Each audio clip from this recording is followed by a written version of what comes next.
everybody!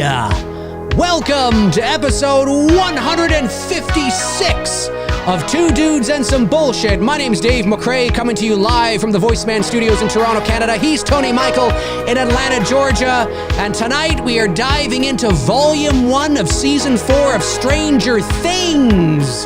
Volume 2 coming in a couple of weeks. Ladies and gentlemen, we are live! We are live, ladies and gentlemen. Volume 1 of Strangler Things. This will be interesting to discuss. Tony and I have not compared notes. We have not discussed this. We have not spoken about this at all. So this is very candid, very in the moment, as is. Am I supposed to have a green check mark in my box? Yeah. I don't know why that's there. Don't worry about it. What am I certified? You now? are. I don't know. It's yes. This. Well, you are the real Tony Michael. So it's approved. Confirm. I am real. That's right. That's right. Legit. Absolutely. Right. I need a new chair. So yeah, how's it going, Tony? Another week is upon us. Yeah, another week. Here we go. Let's do it. We'll see how many people decide to tune in and hear our thoughts on Stranger Things. So, I guess about 20 since we're not talking Halloween. That's true. Oh, they're not talking Halloween. Fuck it. I don't give a shit.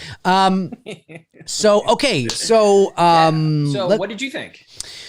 Well, okay, so I watched the first 2 episodes a couple of weeks ago, and then it took me probably another couple of weeks to get to the last 5 episodes, because there were 7 episodes in Volume 1, and then I think there were 7, right? And then the last 2 episodes, episode 8 and 9, will be coming, I think, on July 1st, which is Canada Day here in Canada. That's our 4th of July.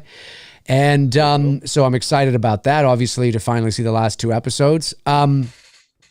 Okay, so my general thoughts of season 4, and then we'll dive, and I'll give, your thoughts, and then we'll dive into it. So, I am enjoying it. I'm liking it. Mm-hmm. Definitely, I like the darker tone that they've gone with. It makes sense to me to do that, because you are, as the kids mature, as they age, it only makes sense that the show thematically would get darker and mature as well. So that makes sense to me. And you don't want to just be doing the same thing over and over again every season. You've got to raise the stakes, which is why now I haven't seen the last 2 episodes yet, so maybe my concern or my issue, I don't know if it's an issue, but what I would like or what I think they should do maybe won't be an issue by the time I see the last 2 episodes. But, you've got to raise the stakes and you've got to raise the tension, and I'm enjoying it. I don't know if it's necessary to have the episodes as long as they are. It's a catch-22, because there are a certain section of fans out there, and I don't just mean Stranger Things fans. I mean just like movie fans, whatever. There's a certain section of fans out there that always, for whatever reason, and I get why, when they hear that a runtime is, 2 hours, or it's 2 hours and 30 minutes, whatever, they naturally will feel, oh, yay, that's good. That's a good thing. And runtime, it's not automatic. Just because something is 2 hours long doesn't mean that it's good. I understand that, yes, having something that's 2 hours long, whether it's a Halloween movie, a 2.5-hour film that's maybe a Star Wars movie or a 3-hour movie, it gives fans more time with the material, and it gives fans more time with these characters. And because fans love the material and love the characters so much, I think even if they don't realize it consciously, they think that having a really long episode or a really long movie, that means that it's good for it's more time, but that can be problematic as well. Sometimes not all the time. It depends on the story you're telling. It really comes down to story. Sometimes we watch a movie and we're like, you know what? I think they needed an extra 15, 20 minutes on this. And then sometimes you watch a movie and you go, they should have ended it 15, 20 minutes ago, right? So, I mean, it's not an exact science. It really is about the story you're telling. So I just wanted to say that because I don't know if some of these episodes did feel a little long to me, especially the first episode where we were getting everybody reacquainted and introducing all new characters again.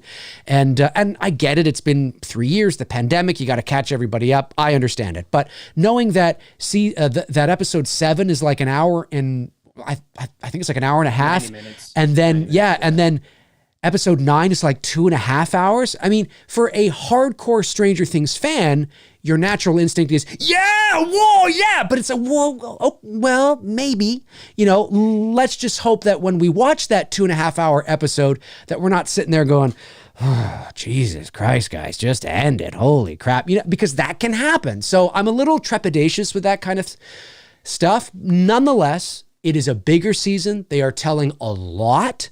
And I understand why there's a lot of moving parts. There's more characters. There's a lot of, there's like 3 or 4 different subplots all happening at the same time. I get why they needed to do that. And so far, I think they're doing it well. There's been a few episodes and a few times throughout certain episodes where I feel it maybe need to pick up a little bit. But overall, I think they've done a good job. So yeah, those are my kind of general thoughts. I'm enjoying it. I like the darker themes. It's Stranger Things. I think it probably is. Well, I don't know how I'm going to feel after the next 2 episodes. I hear a lot of people saying that it's the best season since the first season. Some people say it's even better than the first season. I don't know about that. And I'll touch on that in a moment, but I can understand why people would say that it is the best season maybe since the first season, because I think because it is going darker and it's more mature and it's maturing with the kids and all that. So I can understand it, right? They're taking more risks, it's getting a little more crazy. So I get it. I'm thoroughly enjoying it. Let's just put it that way. What about you? Your general thoughts? Oh, I felt like, when the Duffel brothers in pre-production meeting looked at everyone at the table and said, how many story arcs do we want in this? They all looked at each other and said, yes. Yeah. That many. Yeah, that's right. Because there was so much going on. Like, yeah, there were. Okay. And done well. But the problem with that is when they would do cutbacks to, for example, let's just say that they were cutting back to Will, Jonathan, and Mike. Yeah. I'd be like, oh yeah, I forgot about these guys. You know what I mean? Like, because there's so much other shit going on that when they cut back to them and what's going on and what they're going through, I'm like, oh yeah, I totally fucking forgot what was going on with them. Yeah. You know what I mean? I felt like the shit with Hopper in the Russian camp, I'm going to be honest with you, I skipped over a lot of that because I started to get bored with it. So there's probably important plot points with Hopper that I missed out on because I got bored with it. I was like, could we just hurry up and get him out? Because what's going to happen. He's going to get out. So I was reaching that point about, like 3 or 4 scenes into that. I don't know. I didn't like that. The stuff with 11 in the hospital was good, but I thought was drawn out a little bit too long. I thought they could have picked the pace up on that and wrapped that up a little bit. Vecna, is that how you pronounce it? I think it's name? Vecna. Yeah. Vecna, whatever. That's right. The patient number 1. Yeah, right. The reveal of that was like, I kind of saw that coming. I was just like, okay, it was way too predictable. Yeah. I think they were trying to go for a surprise there, but I'm like, yeah, there was no way. Like, it would have been cool if they went down the road to make 11 as dark as they were presenting her at one point in this. Agreed. I kept saying to myself, there's no fucking way they're going to do that to this character because she's so beloved. You know what I mean? She's a beloved character. And I'm like, I was like, oh, were you pulling for it? Were you pulling for it? Because I was pulling for it. My girlfriend was pulling for it too. I was hoping that 11 got a little darker side, but then I saw them back off. I was like, oh, you weenies. Like, come on. Well, come on, go for it. Yeah. It doesn't mean it would tarnish the character, but I get why they didn't. So, but overall, it's definitely not better than the original. Cause I actually I just rewatched season 1 after 4, just to kind of go back to that. And season 1 just still holds up. There's a lot of, I think there's a lot of nostalgia with season 1, especially for you and I, because we were kids in the 80s. Granted, we weren't as old as the kids are in the early 80s, right? But we grew up as kids in the 80s. So most of that stuff that they experienced, we experienced as well, too, as kids. So there's definitely nostalgia there for you and I, and anyone who grew up in the 80s was definitely feeling it. I definitely think the time jump here for season 5 makes sense to move it to 1989 from what I heard, because these kids now are definitely fucking seniors in high school. Yeah. Most of them are in their late teens and early 20s. The girl who plays Max, if she makes it here through the end, she's going to be 21 by the time they start doing it's true. Season 5. Yeah. So I think, and you know, look, 1989 is a good round number to end off a decade that you started off in the early 80s. Yeah. You know, if they take the senior year approach, you know, I think that's a nice bookend. I hope they do, because the kids are older now. I hope, and I say this not to like, you know, be disrespectful to let's say the core 6. When I say the core, is it 6? 11, Max, Lucas, Mike, Will, and Dustin. Yeah, the core 6. Of the core 6 there, and I count Max into that because she basically has been there since season 2. Yeah. You know, she's been there. She's not a rookie anymore. Of those 6, somone's got to go. You got to pull the trigger on one. Well, that's what I was gonna. Sorry, no, I was gonna. Yeah, we're gonna get to that. We're gonna get to that. So let's dive into it then. Overall, I enjoyed the season. Right. My ranking would be 1, 2, 4, 3. Okay, that's how I would rank it. Fair enough. So, all right. Okay, so let's start. Okay, so let's begin with the first season. And the question, is it better than the first season? Obviously, that's going to be subjective.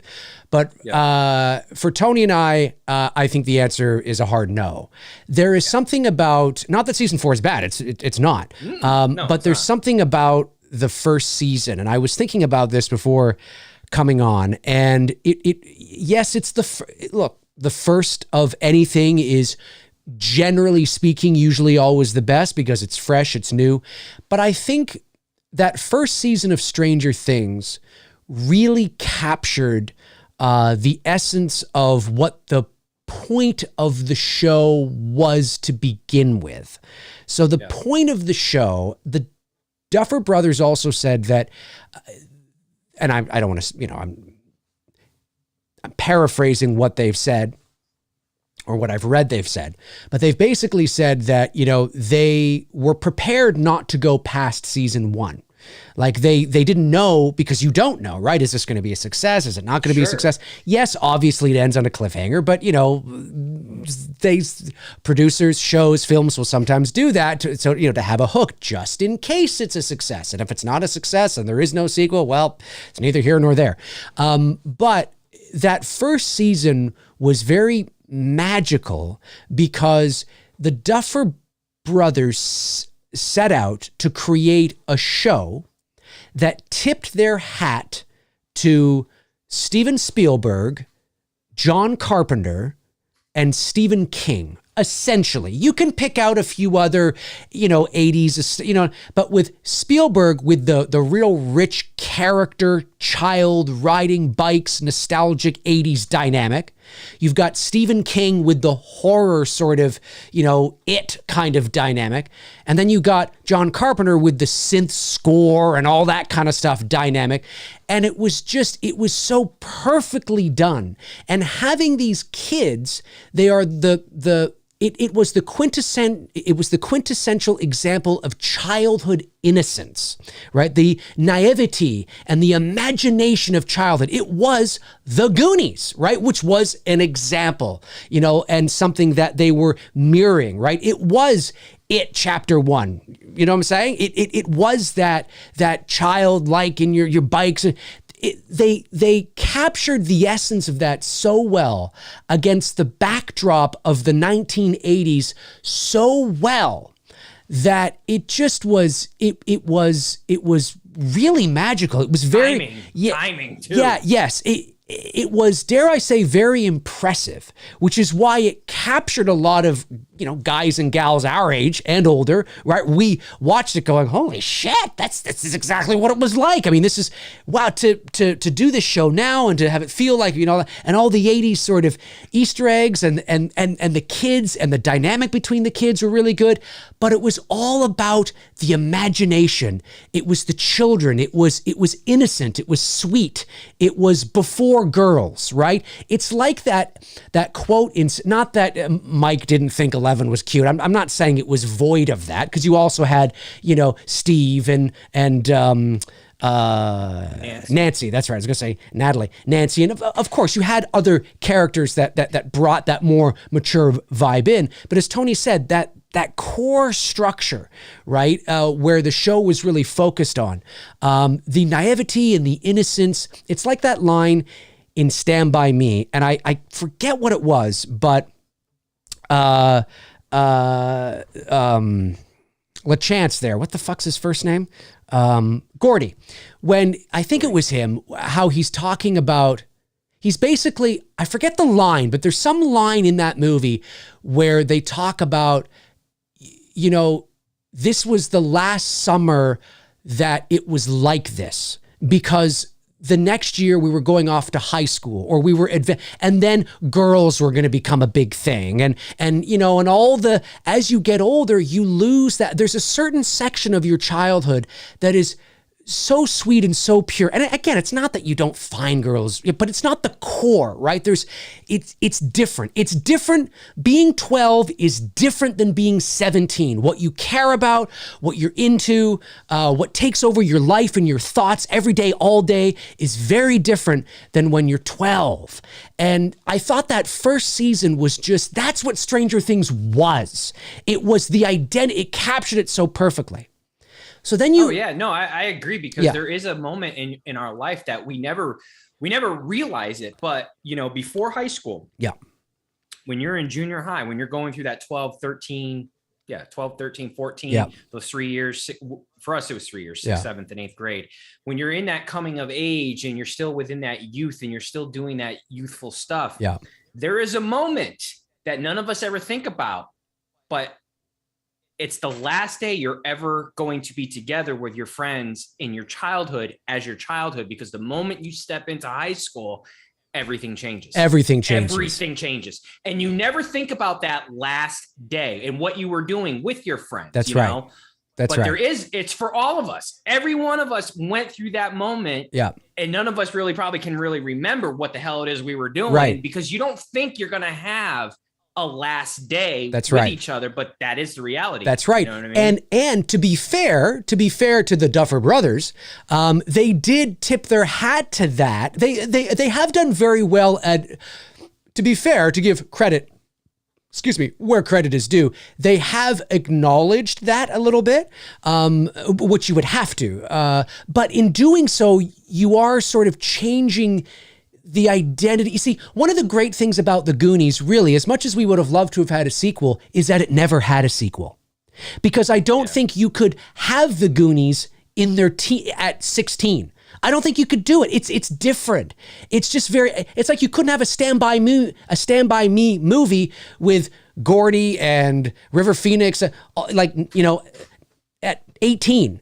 It wouldn't work. It wouldn't work. And there's that great line at the end of Stand By Me when Richard Dreyfuss is typing on the computer, and I'm paraphrasing, but on the screen it says something to the effect of, "I never had friends like I did when I was 12. ... He's right. It's true. Right. ... Does anyone?" And that really is what I'm talking about here. And it's that naivety and that innocence. It's because what becomes important to you changes, and you mature and you get older. And to be fair, I forget if it was in season 2 or 3, but Will, who still wanted to play D&D, right? He was like Mike. He was holding on to it, and Mike had no interest, right? And girls. Right, that's what I'm talking about. Now they are acknowledging that, but I think by maturing the show, and it's not that it's not still a good show, it's a great show. They've done a hell of a job. But when you compare it to watching that first season, there's something that is lost. There is something that just isn't there. It's not that it's not a great show. It's just a different version of the show now. And it's still good, but it's just different, you know? And so I don't like, I've never, and maybe when I watched Stranger Things in 2016, when it came out, at that time, I think I had just signed up for Netflix. Maybe I signed up for that show. I can't remember. I was a little late to the party. I wasn't watching all sorts of shows. So this was my first experience with this phenomena, but I have never, at that point, up to that point, I remember watching Stranger Things, and it was so well done, that first season, and the mystery was so good, and the music and everything, that the end of every episode was such a compelling cliffhanger that I had to watch the next episode. I binged right there. Now I know I'm late to the party. There's probably a lot of people that are watching us that are like binge experts. But for me, I was like, holy shit, I can't wait around to even go, shit, I got to fucking watch this next thing. Like, it was so, I don't feel that with the later seasons. I don't feel, it's not that some episodes don't end on oh shit, I got to find it. But every single episode of that first season was like, oh, fuck, next. You know what I mean? It was so rich, and because it's new and it was fresh, and it was so, the mystery was so tight, and it was written so well, and it was so compelling. And you get that innocence, that childhood, small town naivety. And now things are grander and they're bigger. And now they're in California and they're in Hawkins and they're in Russia. And it's lost its charm, a bit of its charm. It's lost a bit of its charm, if I dare say so. But that doesn't mean the show's not good. So yes, that's what I wanted to say on that.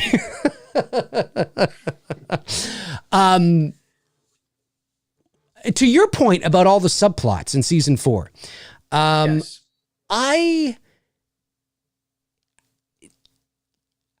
There's just a lot of characters now. And they're trying to do too many adventures all at once. To be honest, the only adventures I was more into was the shit that was going on with the kids in Hawkins.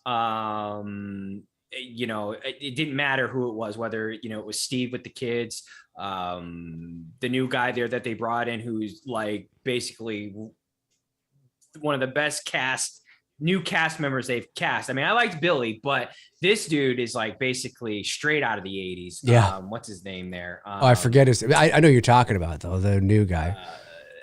Metal boy, heavy metal guy. I mean, he's just like, great cast. Really liked him. Munson, I think his name's Eddie Munson or something like that in real life.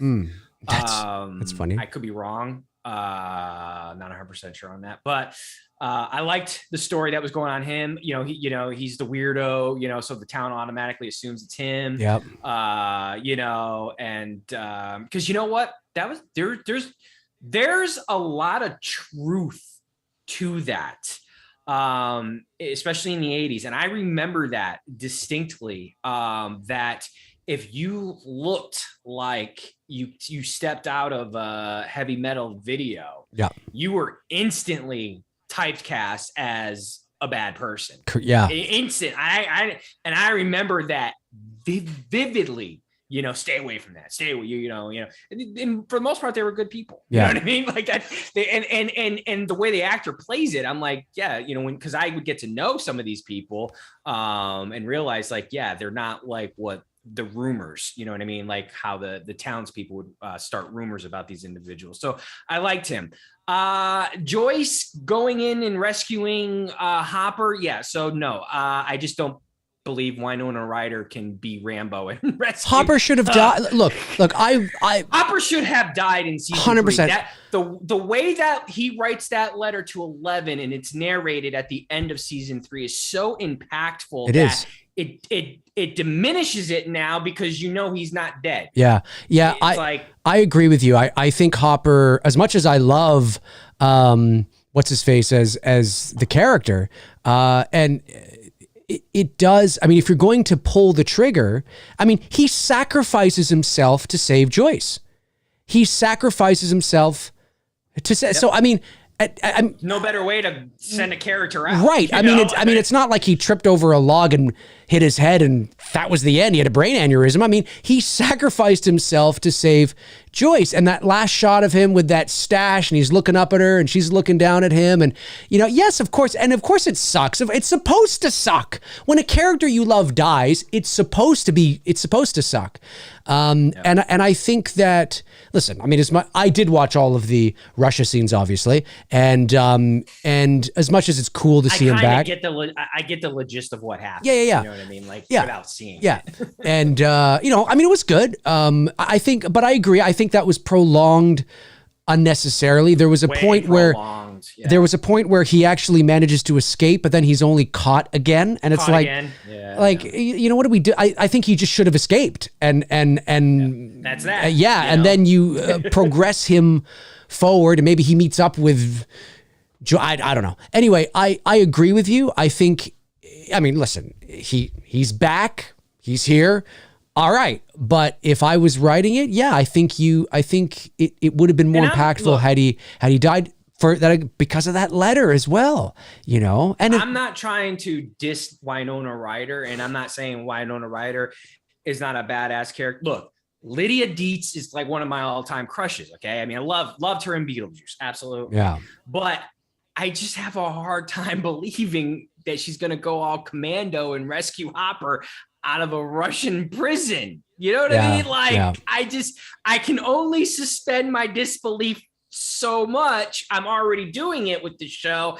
Now you're going to convince me that her and that goofy dude, I forget his name. I don't know. I know who you're talking about though. He is a good side character. Yeah, I do like him. He's good. The guy, he knows karate. Good quip, good one-liners. Yeah. You know, you need that in a show like this, someone to give you that, you know, that light humor every now and then. Yeah. But I was just like, come on. Well, see, but Winona Ryder going to a Russian prison to save Hopper. And that's the problem. When you have so many characters, you have to find things for these characters to do. And I agree. I think there's too many characters now. I do feel that way. I understand. Like, again, I mean, it's writing 101. It makes sense that as you're moving this story, this bigger story of this arc of all these seasons forward, you're going to want to introduce new characters and new plots and new situations and scenarios. I get that. But it does feel like there's a lot going on, which makes sense of why they had all these long episodes. And the thing is like, let's just play hypothetical for a moment. If they had killed Hopper off, I don't know the guy's name, the actor's name, or the character's David name. Harbour. No. The funny guy that. Right. Okay. The chemistry between him and Winona was fucking hilarious. So you could have come up with something a little bit better for the two of them to still go on some type of something. Maybe they're trying to get answers, you know, maybe Joyce is not going to settle, you know, for just no answers on why Hopper had to die. You know, she wants it, you know, something, I don't know, something, whatever, to draw her back to Hawkins or whatever. I don't know. I just think they could have, if they had gone down the road of committing to killing off Hopper. You've shown me that those two actors, Winona Ryder and whoever that dude is with the beard, Murray, I think his name is. They've got great chemistry, so that's good. You could have done something different with them, and you know, given us a better story, and let Hopper go out as the hero that he, you know, we all thought he was going to go out as at the end of season 3. Well, yeah, and that's it, right? And to your point, a few moments ago, I agree with you that I don't know if they're going to do it, but I would like to see one of the main characters die. Oh, the core 6? Yeah, die. Yeah, I don't know if they're. I don't think they're going to do that. I think they might pull the trigger and maybe kill somebody like Steve or Nancy. I think it's going to be. I think if they're going to kill someone here before season 4 is done, it'll either be Steve or Nancy. And I think Steve is too obvious at the moment because of his injuries. I think everyone's thinking like he's going to die because of being attacked in the Upside Down by the bat looking creatures. That he's going to get some type of disease or whatever. I don't know. I think that's too obvious. I think if anything, because Nancy's still stuck in the Upside Down and whatever demons she has to face because of Barbara's death from season 1. I won't be shocked if she's the one that they end up going, because you have to look at it. Which characters would, obviously any of the core 6 would have a huge impact. But if they don't go with one of the core 6, now I'm playing like, okay, if I'm sitting in a production room, who would have an impactful death that people would talk about and be like, oh my God, I can't believe they killed. You know who I think it should be? I don't think you would get that with Jonathan. I'm not dissing the character and I'm not dissing the actor. Jonathan doesn't hold that weight like Steve does. Steve right. Now he's the babysitter. He's the dad when, taking care of the kids. If he died, that would suck. Nancy's been pretty much like that character since season 1. Mm-hmm. So if she died, that would suck. Do you know who I think it should be? And I think it should. And again, it's not that characters die. Don't say my girl. Your girl? Who's your girl? Well, it's just because she reminds me of myself at that age. She's my favorite of the core 6. Max. Oh, Max. Well, I'm going to get to Max in a second, but because I actually am going to have to disappoint you. But I'm going to say that, listen, we don't know what episode 8 and 9 are going to bring. And obviously they are planning a 5th and final season. So there's probably another 8 or 9 episodes beyond this still to go. So we still don't know what sort of shenanigans and evil is going to come through that season. But I'm sitting there and I'm thinking to myself, when I look at the core group and I think of somebody that should die, when I say should, but I think, what is the logical choice? If I'm a writer, like a blow to the character, like to the cast, like, oh my God. Right. Well, if I look at the cast and I'm a writer and I want to bring this thing to an emotional climax, and I look at a character who has an emotion. Okay. So how do I say this? There's one character that has a disconnect. One of these things is not like the other. And the reason why is it's not that they're not human, but it's almost like they're one shade away from being a test tube baby. Do you know what I mean? And what I mean by that is it's almost like they are disconnected, like they would be the one to step in and do something, because with great power comes great responsibility. And of course, I'm talking about 11. And I think that if she was to hypothetically, they wouldn't pull the trigger on her. But I'm just saying, if she was to hypothetically save the world, sacrifice herself and save her friends by saving the world, I think that's something that could be quite powerful. Again, it's not that you do it, it's how you do it. Problem is with season 5 coming and not having Millie Bobby Brown, who's one of the anchors of the show. Not now. I don't mean now. I mean by the end of season 5. By the end of season 5, wrapping up the entire story. I would not be opposed to her, this emotional send-off from someone who, knows she's different. She knows she's different. And she knows she has power beyond belief. She knows that,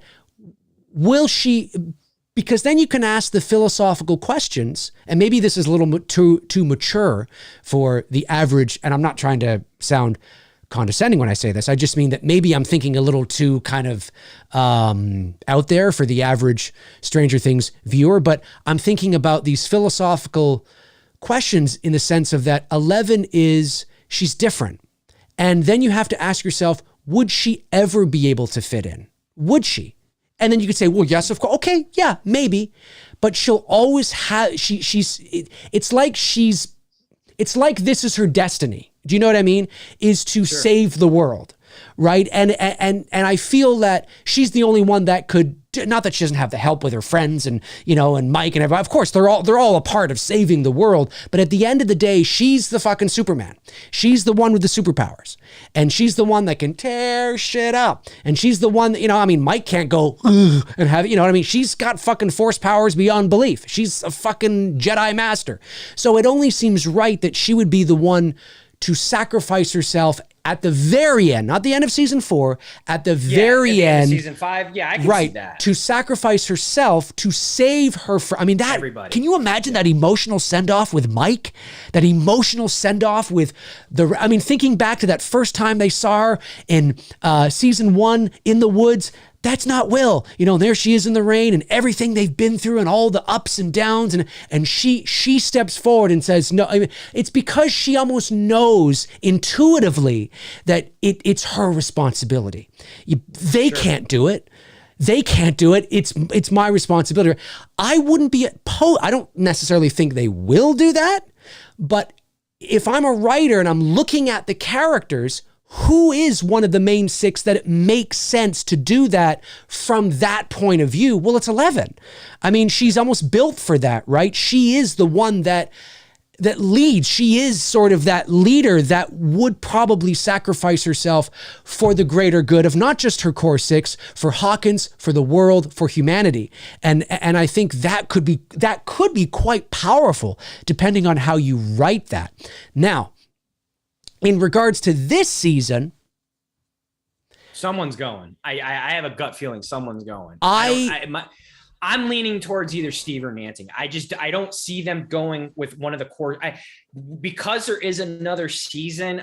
The core 6 I believe is safe for now. Yeah. For now, that doesn't mean next season they're not. Yeah. My gut instinct says if you're gonna give a blow to the audience, either Steve or Nancy. That's my feeling. I wish they would have done it with Max. No. And the reason the reason is exactly because of your response. Because I think there was a missed opportunity here, in my opinion, because of either it happens in the way that it looked like it was going to with Vecna or whatever his name is. And, so I have 2 thoughts. So the first one is, imagine if it happened like it looked like it was going to. So there she is in the upside down or whatever it is. It's a realm. It's like a Salvador Dali painting. It's fucking amazing. And the effects in the show are top notch. Like they're brilliant. It looks like way better than Obi-Wan. It looks like what I feel like a dream sequence should have looked like as the Nightmare on Elm Street series progressed in the 80s, but they just didn't have the technology at the time to do it. Yeah. Well, that staircase on its own and the floating clock, I turned to my girlfriend. I'm like, this is like a Salvador Dali painting, right? It really, really cool. And if the viewers don't know who Salvador Dali is, just Google Salvador Dali painting and you'll get some pretty trippy stuff. Really trippy stuff. Like if you're a 420 person and you don't know who he is, yeah, there you go. But okay, so let's say for the sake of argument, I think there was an opportunity there to do it. You have the song by Kate Bush. You have it building. She's running for the entrance. Just the visual of that. She's running. She sees herself there. It could have been very emotional, and she just doesn't make it. Okay, they didn't do that for obvious reasons, but I think there maybe was another opportunity, maybe because of the dynamic or the tension between her and Lucas at the moment. I think there may have been an opportunity to have her sacrifice herself to save Lucas. And it's sort of, because she's been very standoffish, and her redemption really is maybe Lucas gets, caught or whatever the case is. And you could have the Kate Bush song, you could have it all. And she sacrifices herself to save Lucas. Now, I don't know if you do that in episode 4 where she was going through all that, because you still have so many episodes to go, or if you sort of end season 4 on that kind of a note, because it might be a bit of a drag for some. I mean, it depends. It's all about pacing and timing. But I do think I would not have been opposed to it, because looking at the dynamic and that conversation they have before she actually falls into the trance and all that kind of stuff, I'm thinking, man, there was an opportunity there, and maybe she kisses him one last time and says something to him, and he's like, no, Max, no, what are you doing? No. And she's like, and she does it. She fucking does it to save him. And of course, maybe, a few of the others or whatever the case is. I just think that, I got a cat hair on my nose. I just think there is a missed again, I understand why they didn't do it. I mean, it's not lost on me why they didn't do that. And it probably would have angered fans and, whatever. And, but I think, the point that Tony and I are making, I agree with you. Somebody's got to go. Somebody's got to go because it raises the stakes. You can't keep killing people just to bring them back. This isn't Marvel. You got to commit.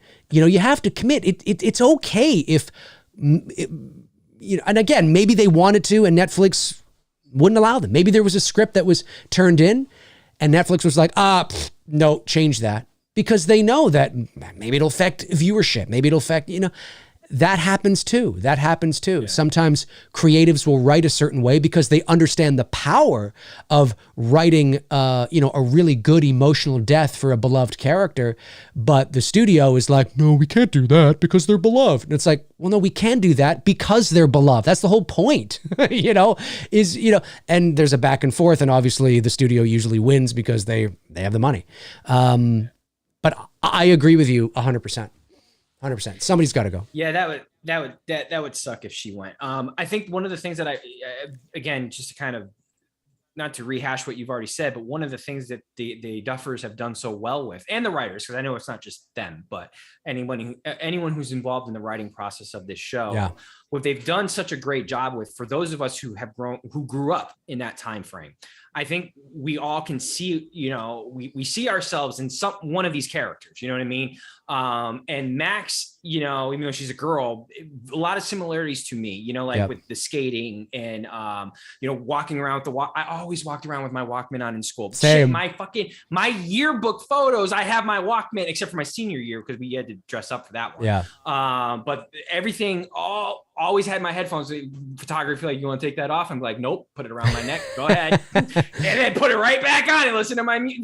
That was me. So like when I saw that character from day one, from season 2, when I saw her writing on this, because I really couldn't identify with any of the characters in the first season, because I didn't play Dungeons and Dragons. Yeah, same. You know what I mean? I don't identify with that part of I know what it is, and I know what it is. I can appreciate it. I didn't have that connection, but I've never played it. Yeah. Right. And when I saw Max come in season 2 and she's riding the board, I'm like, okay, that's definitely me. And then when in this, recent season, she's walking around with the headphones on in high school, I'm like, bro, that's exactly what I did. So kudos to it's those little details in the writing process that it is what makes this show so great. Yeah. Because again, it's written very well. There may be people out there who are like, yeah, I can see myself in Elle, or I can see myself in Mike, or any of the other characters.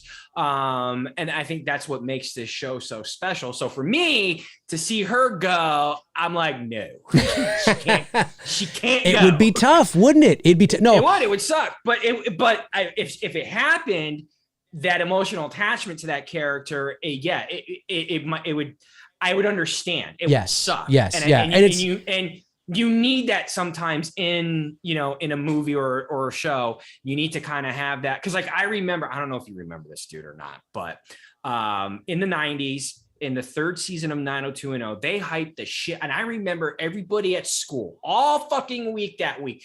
People were fighting with each other because there was an episode that they teased that it looked like Luke Perry's character Dylan McKay was getting into the car and the car exploded. Right. Okay. So everybody thought Dylan was gonna die in that episode. The debating that went on for that week in school was insane until the episode aired. Right. And it ended up being his father that dies in the explosion. But to talk about what you're saying here, the importance of actually doing that with a main character. Now, had they had done that with Dylan on the show, yeah, it totally would have, like, 90210 fans would have been heartbroken. And then back in the 90s, I don't think they would have gone. No, and it's a different. This show, it's a different kind of show too, right? I mean, this show it fits, and that's part of the problem, that when there's nothing wrong with doing a fake out death, sure, every now and then. There's nothing wrong with that. But the problem is not that Stranger Things has done It's a lot, but they've done it once now with a main character. So, you know, when you watch season 1, you can usually tell who's going to die because they're expendable. Right. When you watch season 2, Sean Astin is there. That's a nice tip to the hat to the Goonies, but he's expendable. And what happens? He dies. You know, I mean, it's not a shock. Bob was his name, right? And there's always been characters through each season that are like that. When you get to season 3 and Hopper supposedly dies, but you bring him back, then it's like, well, it cheapens the ending of season 3. It does. It really does. It does. And also what happens is that now if you want to kill a main character going forward, there's always going to be that, oh no, are they not? Yeah, you have to commit, you know? And again, I understand that a lot of the times it can be a battle between the creatives and the studio. Not all the time, but sometimes that can happen, right? The creative's like, oh, you really want to do this? And the studio's like, you can't kill fucking Max. Are you fucking crazy? People love her. People aren't going to tune in. We're not going to make money. Are you fucking crazy? And they don't kill Max. That happens a lot. But my argument is always that it's not. Well, hey, as Halloween fans, we all know anyone can be resurrected.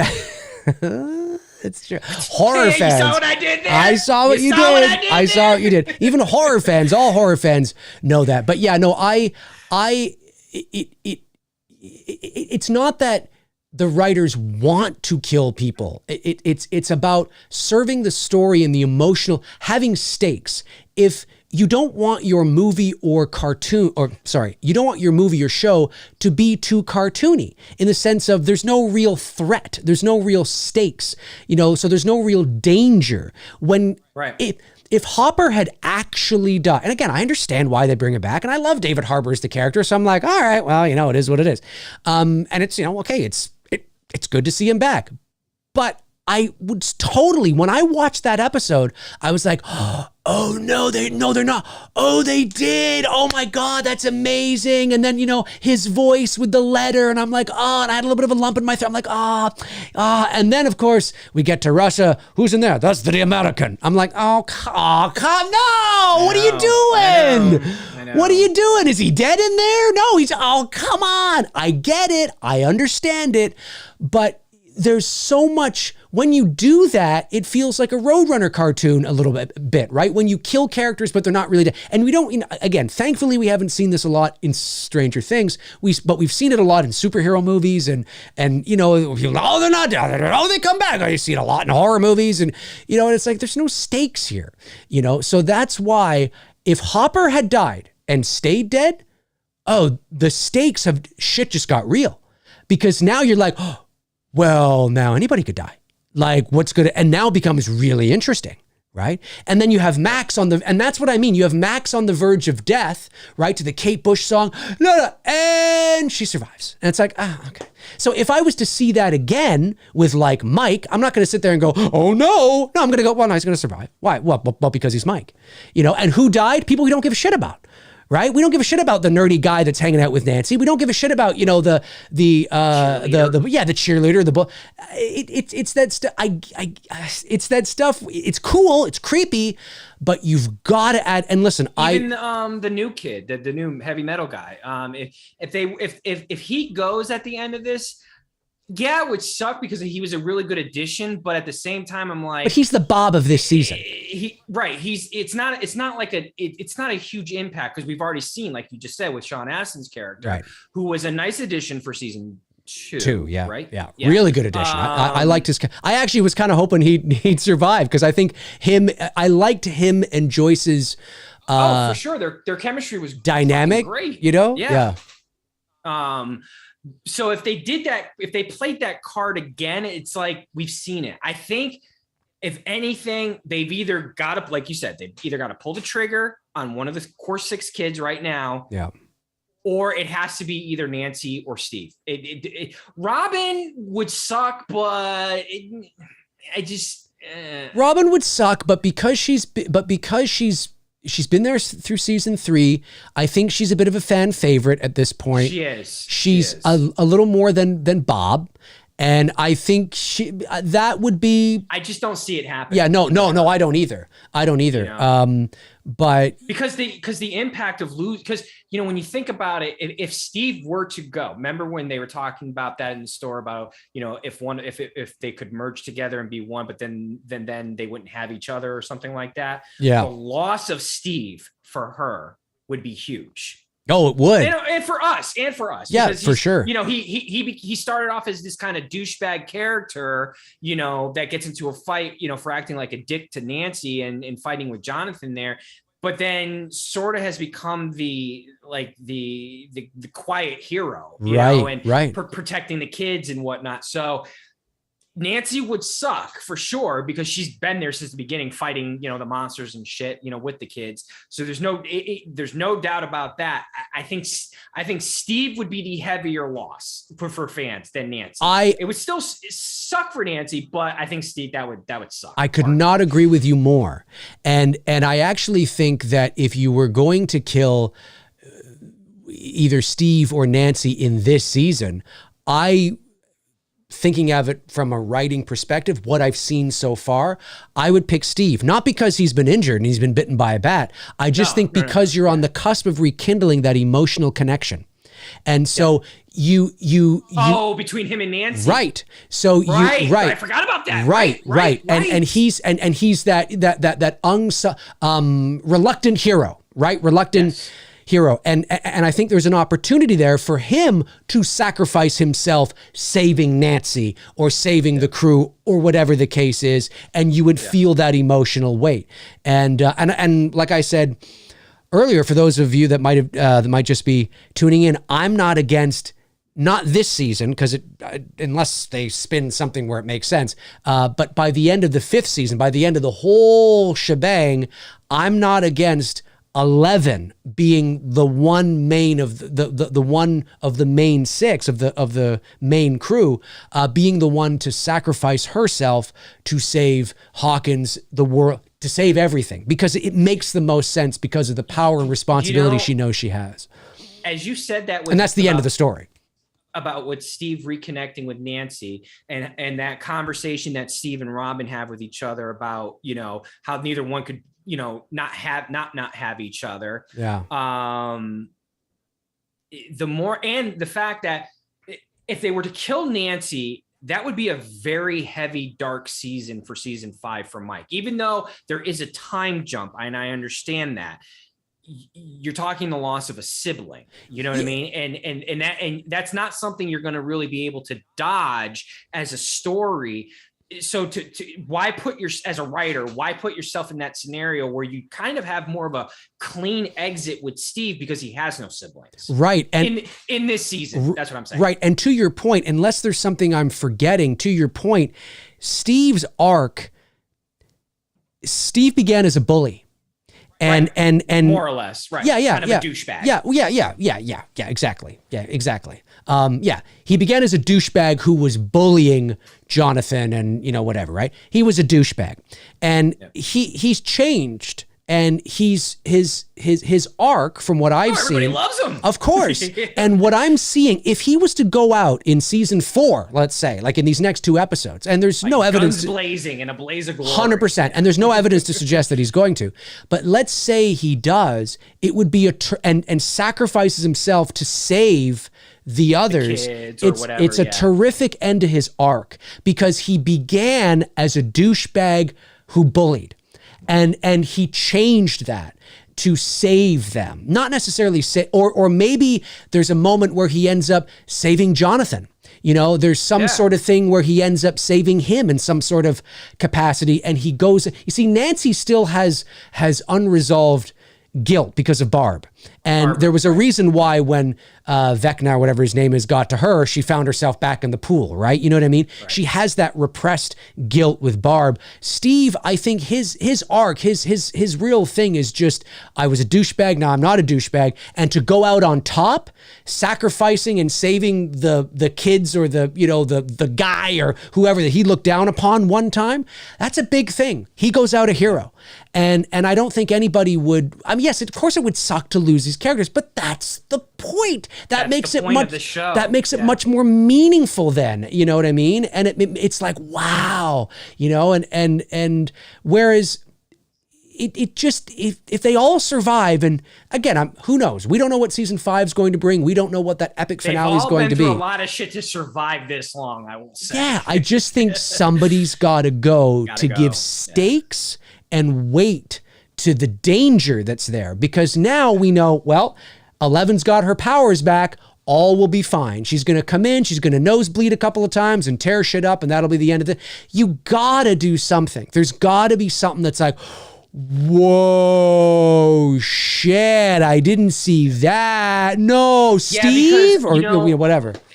I think you're right, especially with regards to Max, right? You know, if they were going to do it, they should have already done it, because now if they try to do it, it would almost be, I don't know. It would still suck. Yeah. But I don't know if it would have had the same impact as it would have when the moment was happening. What was it? Episode 4? That was going down with Max. She's running when she's running. Yeah, I think it was Max. Yeah, Kate Hill. Kate Bush running up the hill. Yes, that's right. That's right. Well, you're half there. Right. I'm halfway. I merged them together. That's right. So when she's in that's where I think if you were going to pull the trigger with her, that's really where it should have happened. Yes, I think so too. And I wouldn't have been opposed to it. Like I said, an angle where maybe she was sacrificing herself to save Lucas, you know what I mean, or whatever the case, because that adds a bit more weight to it as well. I wouldn't be opposed to it. It would just fucking suck. Yeah. Oh, it would. I like her too. She's becoming very quickly one of my favorites. And she's well written, and the girl who plays her, she's a good actress. Yep, she is. You know, so, and let's talk about the ages here a little bit. So. What, they're like 18, 20, 21, 22. Yeah. So when you look at how old they looked at, now we get why, okay? Oh, 6 years is gone. COVID. By, no, 3 years. Oh, I'm talking about since the show. Oh, since the show began. Yeah. But we know that COVID obviously put a damper in everything, and they had to make some adjustments. But I would say that Max has aged the least. She looks like, she still can pass off as a young, that youthfulness. 100%. Even though she's about to be 21 in real life. That's right. She doesn't look that much older than she did in season 3. Will, on the other hand, there is, and here's the thing that's crazy. Here's the thing that's funny. And I've mentioned this before, but I'm going to mention this again. Here's the thing that's funny. When you look at season 1, okay, when we look at the canonical timeline, okay, season 1 of Stranger Things took place in November of 1983. Okay, follow me, chat room. November of 1983. Okay.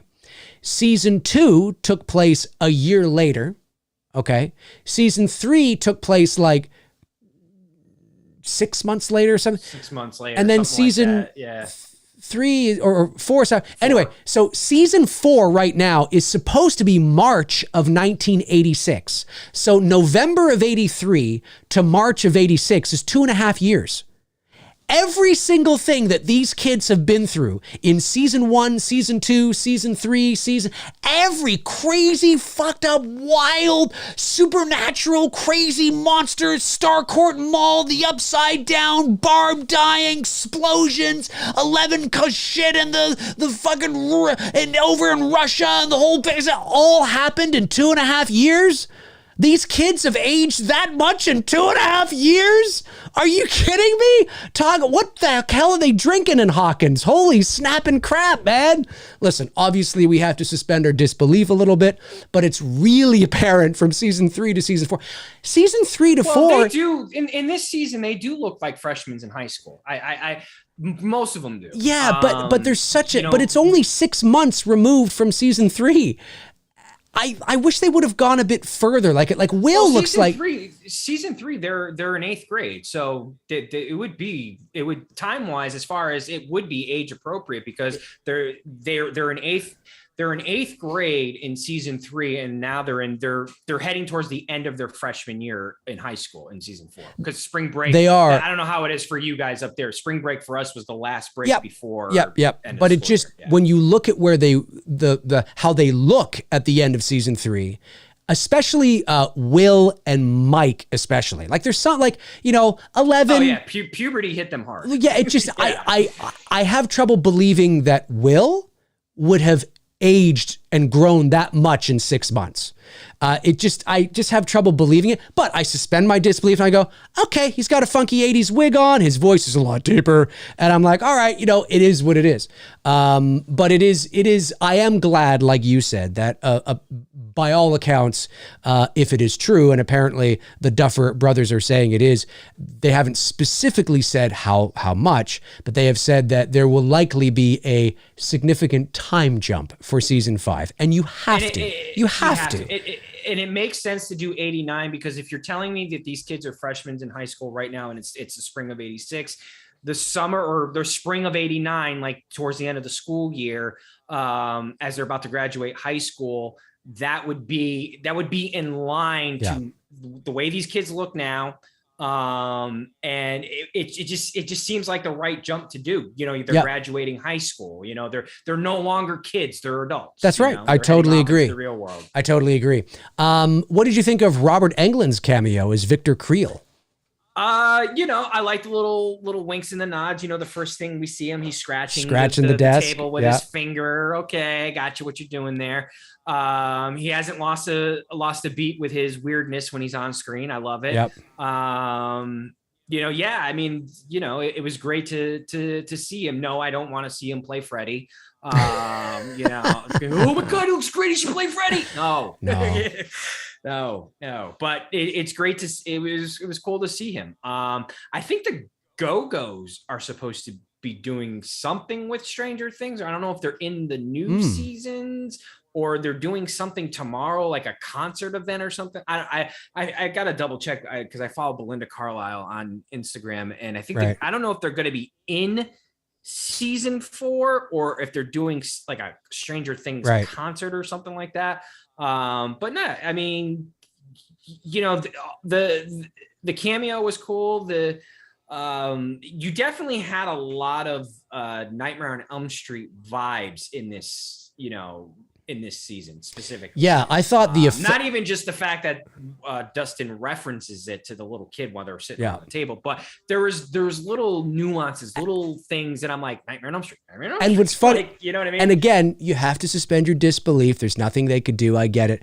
But I think the little girl that he's talking to, isn't that Mike's younger sister? Now, remember from season 1 when she's in like a high chair? I know. You're telling me that's 2.5 years growth? The girl she's like a I know. now. The girl in season 1 is like 2. That girl's like 8. I'm like, what are you kidding? That's what I mean. It's like, okay, there's a few things. Baby. There's exactly. It's like 2.5 years. I don't think, not that I would expect them to, but I think probably a lot of Stranger Things fans don't realize that, yes, even though it's 83 to 86, it's actually, when you look at the canonical timeline of when each one takes place, it's only 2.5 years. Every season. I mean, recast that kid because she wasn't a significant character. Exactly. To keep the kid about 4.5 years old, because that's probably where the kid should be. She looks like she's 8 in this. I know, and that's it's so funny. But yeah, no, I love, obviously, if there's one thing that Stranger Things has been very consistent on and very good at, it is the 80s pop culture references in terms of, music and things in the background. Of course, Steve and Robin are working at the video store. And I used to work at a video store way back in the day, not in the 80s, but in the late 90s.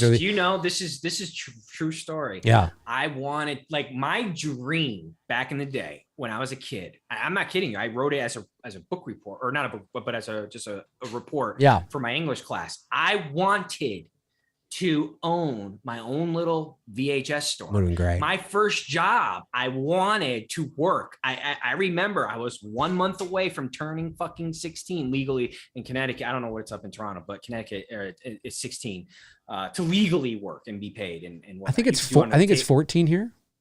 Okay. Yeah. You could do under the table stuff when you're 14 and whatnot. But yeah, for us, it was 16. So anyways, 1 month away from turning, I go to, and like it's literally how you would imagine a mom and pop video store to look like. Oh yeah.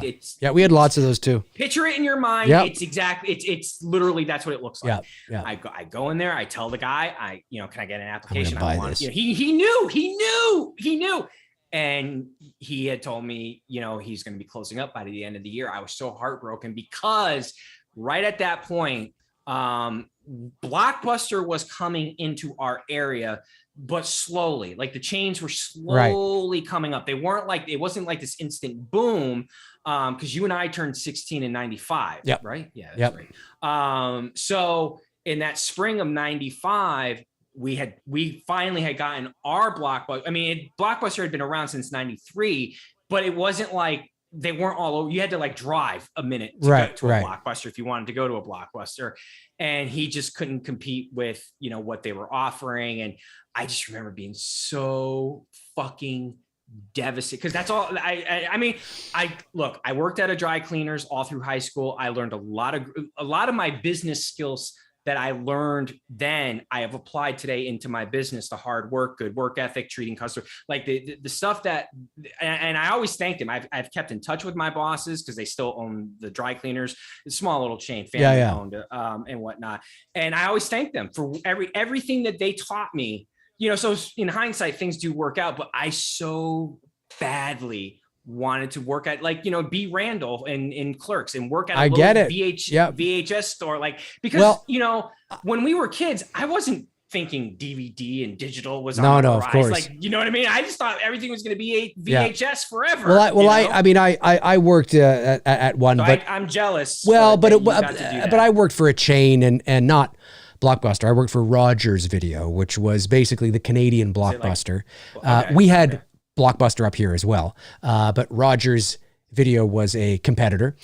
So, I mean, it was a big chain, you know what I mean? And so it didn't have that charm of a mom and pop shop. I always wanted to work for a mom and pop video shop too. And I wanted to own one, like a little, little video rental place and just, totally.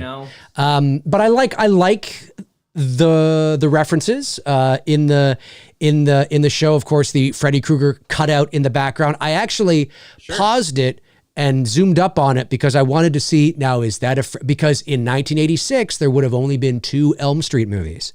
Elm Street 1 from 84 and Elm Street 2 from 85. Dream Warriors did not exist till 87. So I was testing the Duffer Brothers. I was zooming up on that and I was like, what Freddy, what is this here? Look at it, looks very much like it's Freddy from Elm Street 2.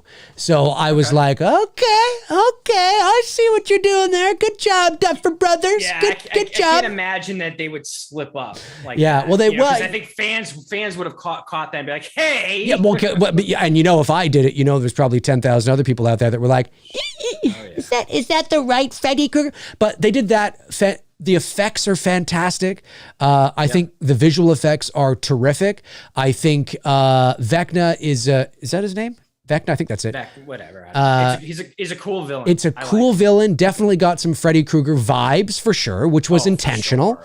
Absolutely. And I appreciate that we're not just going back to the Demogorgon again, although we do see it in the Russia scene when Hopper escapes. But nonetheless, I'm glad that they've elevated it to the next level. I appreciated the backstory with what they were telling in terms of how this all came to be with Victor Creel and the house and all that kind of stuff. And there was no way of us really, I don't know if they've had this in the bag since season 1. There was no way of us really knowing that this was the direction they were going to go. But I will say this, because you touched on it at the beginning of the episode.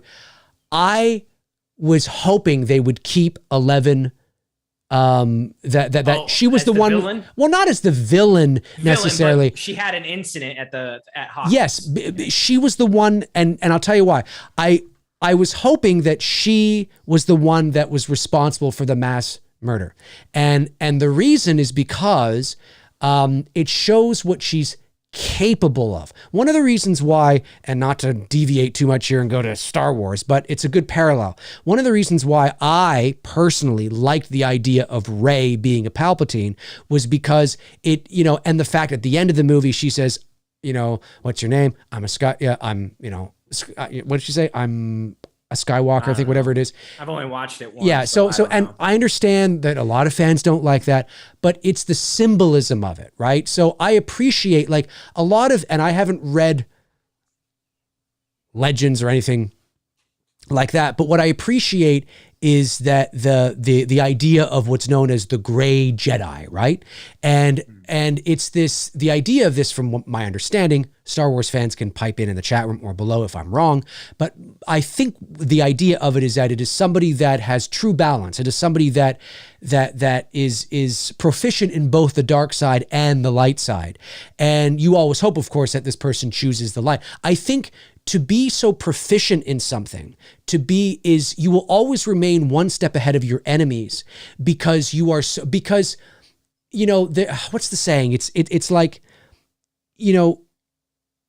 it's being that powerful and choosing, it's the choice. It's about the choice, being that powerful and being capable of inflicting that kind of harm is fascinating to me, and having it done once for whatever reason. Now you can spin the story and you can have it so she was, protecting herself or something, she got enraged and she learned from that experience and she has suppressed those feelings and she learned to never have, whatever the case is. I mean, obviously you would have to figure out a story that makes sense. It doesn't alienate the character from the attachment that the audience has with her. But I really appreciate knowing that she's capable. Now, I guess you could say, well, she's capable of that because she has the powers. Not necessarily. And I think it is I always find it. There's also a little bit of a forgiving nature too, because of how young 11 was at the time when she had that's a fair point. So that's what I always appreciate. She's supposed to be what, like, it's 79, so she's like 8 maybe 7, 8. So there's a little bit of a forgiving factor to that because of how young she is, and maybe she didn't have her powers under control. That's true too. Maybe she got upset because she was told to go to bed. I mean, who knows what the case is? But that's what I appreciated about Rey being a Palpatine, was because I thought, well, that makes sense to me. She could choose to be a Palpatine. It's in her. We saw it in the movie. She fucking shot lightning out of her fucking hand, and it freaked her the fuck out. She's capable of going that way. She makes the conscious choice not to. And I think that in a lot of ways, from a philosophical point of view, is much more powerful, and much more scary too, because what this it's like, coming across a skunk on like a path or something. The skunk doesn't want to spray you. But what do we all do? When we come across a skunk? We go the other way. We beeline the other way. The skunk's just sitting there. It's just because we know what the skunk is capable of. But the skunk doesn't want to spray you, because I don't know if you know this, but when a skunk sprays, it takes like 24 to 48 hours or something for it to rejuvenate its spray. So it's something like that. I might be off a little bit. Yeah, well, because it's a defense mechanism. Right. So when it uses it, it becomes defenseless. Right. So now it's vulnerable. It's like a bee that stings, or like, whatever the case is. The bee is this big, and what do we do when we see it? And we fucking it's like, what do we do? Because we know what it's capable of. Now, if you're allergic to bees, that's a whole different thing. I get it. But so that's what I appreciate about that dynamic, which is why when it looked like she was responsible for that, I was like, oh, interesting. Now, obviously, you don't have to have her do that and write it that way to show us that she's capable of that. I get it. But I just found it interesting. I found it a layer to her character that I was really hoping that they were going to roll with. That doesn't mean that she's evil. And like you said, Tony, they could have written it in a way that it comes that you go, well, she's responsible, but it was because she's of 8 this. Years old, she's young. She right. hasn't gotten her powers under control yet. Right. It was because of this. And then it adds a layer to her character about the guilt she feels that she is suppressed and how she's got to work through that. And Jesus, I mean, maybe you might need another 10 seasons to finish that arc, but I appreciated the possibility of that. It right now, the spinoff they're going to do will be a Millie Bobby Brown spinoff, and it will be 11. Mark my words. Oh, that means she's not going to die and save herself. Because they're going to cash in on Millie Bobby. Because, she's obviously, of all the actors on, and it's not a diss to all the other casts, she's the most popular one on the show. Oh, for sure. Well, she's the star. And she's now coming into herself as a young woman. And yep. Though she's 18, she looks like she's 35 when she's doing these interviews. I know. Like, girl, I know, it's scary. You'll get there. I know. You don't want to rush it. I agree. Enjoy being a teen, kid, I agree.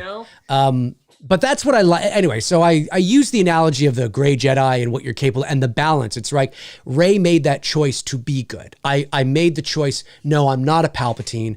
I'm going to be a She doesn't mean literally. Obviously, she'll never literally be a Skywalker, but it's symbolism, right? It's basically saying, do I choose the most evil name in the galaxy, or do I choose the most, the most pure and positive name in the galaxy? It's about the choice. It shows that it doesn't matter where you come. It's like being the son of Hitler or being the daughter of Hitler. Like, oh my God, can you imagine? Like, what are you going to fucking do? Did he have kids? I don't know. I don't know if he had kids. Maybe he did. But that's the point. I know he had a woman. I don't know if he had a wife. I don't know if they were married. Yeah. I don't know if he had any kids. But you get the point, though, right? It's like, but that's my point. Or it's like being your dad? It's like being the son of Charles Manson. He did have a kid. He had quite a few. But it's like being that. Like, what do you do, right? What do you do?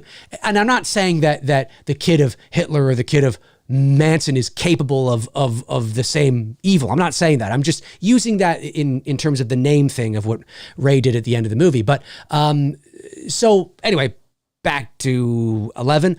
I liked that dynamic. I thought it was an interesting thing that they might go with, but they sideswipe it and they go, well, she actually wasn't responsible. It was Veclin, whatever his name is. Yeah. And it's like, I sat there and I went, okay, all right. I mean, that's fine. That's fine. Like, I kind of saw it happening in the reveal. I was just like, I would have liked what you said. I would have preferred it actually have been 11 at that young age. Would have been really interesting. Having a moment, you know what I mean? But when it started to go, when I started and the guy started to do, and it's a great dialogue. It's just a long fucking dialogue. It's too long. When he's talking and he's revealing himself. It's too long. It's like Dave McRae. Shut the fuck up. It's like me talking on an episode of, McRae Live or something. He never shuts up. No, it was. That was. It was. So as I always say, obviously, and they did show along with telling, obviously they were showing it with flashbacks, but it was it was too much. It was too long. Yeah. I even found myself kind of going, what fucking, like, how long have they been doing this? Like 10 minutes or so? It was, right? It felt very, it felt like it did. I mean, it was just, I had trouble believing that 11 would just continue to stand there for that long going. Okay. It was just so long, the way he's walking around the room. And obviously it's not real. It's her memory and she's, remembering this and the whole thing. So it's actually kind of an alternate reality. And I get it, but it was a lengthy exposition at the end of that last episode there. And then the reveal of the the very first patient, I guess, whatever, 001, it's interesting. But I do like the connection that they made where she's the one that opened the portal to begin with from the first season. That's fascinating. So in a lot of ways, she's responsible for creating this evil character. Which goes to what you're hoping for in season 5, coming full circle, she closes it by sacrificing herself. I think that would be terrific. I think it would be amazing if because who else is going to do it? You know, she knows she's different. I think she knows deep down inside with these powers, I'm never going to fit. I'm never going to be like them, you know? And I think she knows as she matures, her character begins to realize that, what do they say? With great power comes great responsibility. And I think she knows possibly what her destiny is. And her destiny from the very beginning was always to save the world. And I mean, how can you not, if 11 dies going out on a high note, let's say at the end of season 5, saving the fucking world? Come on, man. How more awesome is that? Like, I mean, you can't get any more awesome than that, is what I'm trying to say. I think that'd be really cool. But yeah, the effects are great. Englund was great in his cameo. What else? Trying to think if there's anything else that. I think, you know, I think we got. I think we did. We've covered. I mean, we covered a lot. We didn't really touch base with what was going on with Mike, Will, and Jonathan on their adventure. I'm not crazy on the new. Hey, what's going on? I'm not crazy on the new guy. Yeah, I'm not crazy on him. I'm not crazy on him, but I like the girl that he ends up hooking up with. Like, yeah, she's really pretty. Like, whoever that is, I don't know who that is, but I was just like, well, I think that's like, Dustin's girlfriend's sister, isn't it, or something? It's Dustin's girlfriend's older sister. Yeah, that caught me. Like, I don't usually have moments where like I'm like whoa, like, and that was one of those moments when she came on screen. I was like, oh, hello, like, who are you? Yeah, that was. But yeah, the kid though, the stoner, he's just, I get it. You're giving Jonathan a new bud. You know, I felt like, here's how I felt about their story arc though. I felt like the time spent with Hopper in the bullshit going on in Russia, we didn't get enough of what was going on with Will, Mike, and Jonathan. Right. You know what I mean? I felt like what was going on with them was kind of rushed, and we could have spent more time there versus just spending time in Russia. We could have shortened that up, give me more with Will, Jonathan, and Mike, and, you know, their adventure to get to, because it seemed like when they realize where they need to go, which is to Salt Lake or wherever, Utah or something like that, then boom, they're in Utah. You know what I mean? Like everything was just happening so fast with them that we didn't get enough of it fleshed out, kind of like what's going on in Kenobi. But anyways, yeah. So just hopefully we get a little bit more with them in the last 2 episodes. So I can't, you know, we don't know who's going to get more screen time here, because we've got about almost 4 hours worth of. Well, I think they're all, I mean, now that Hopper's out and he's hugging Joy, and I mean, they're all going to converge together. I mean, obviously they're all going to come together in this epic sort of, it almost feels like, and again, I don't know what they have in their heads, but it almost feels like, and correct me if I'm wrong, but it almost feels like this should be the end of it all.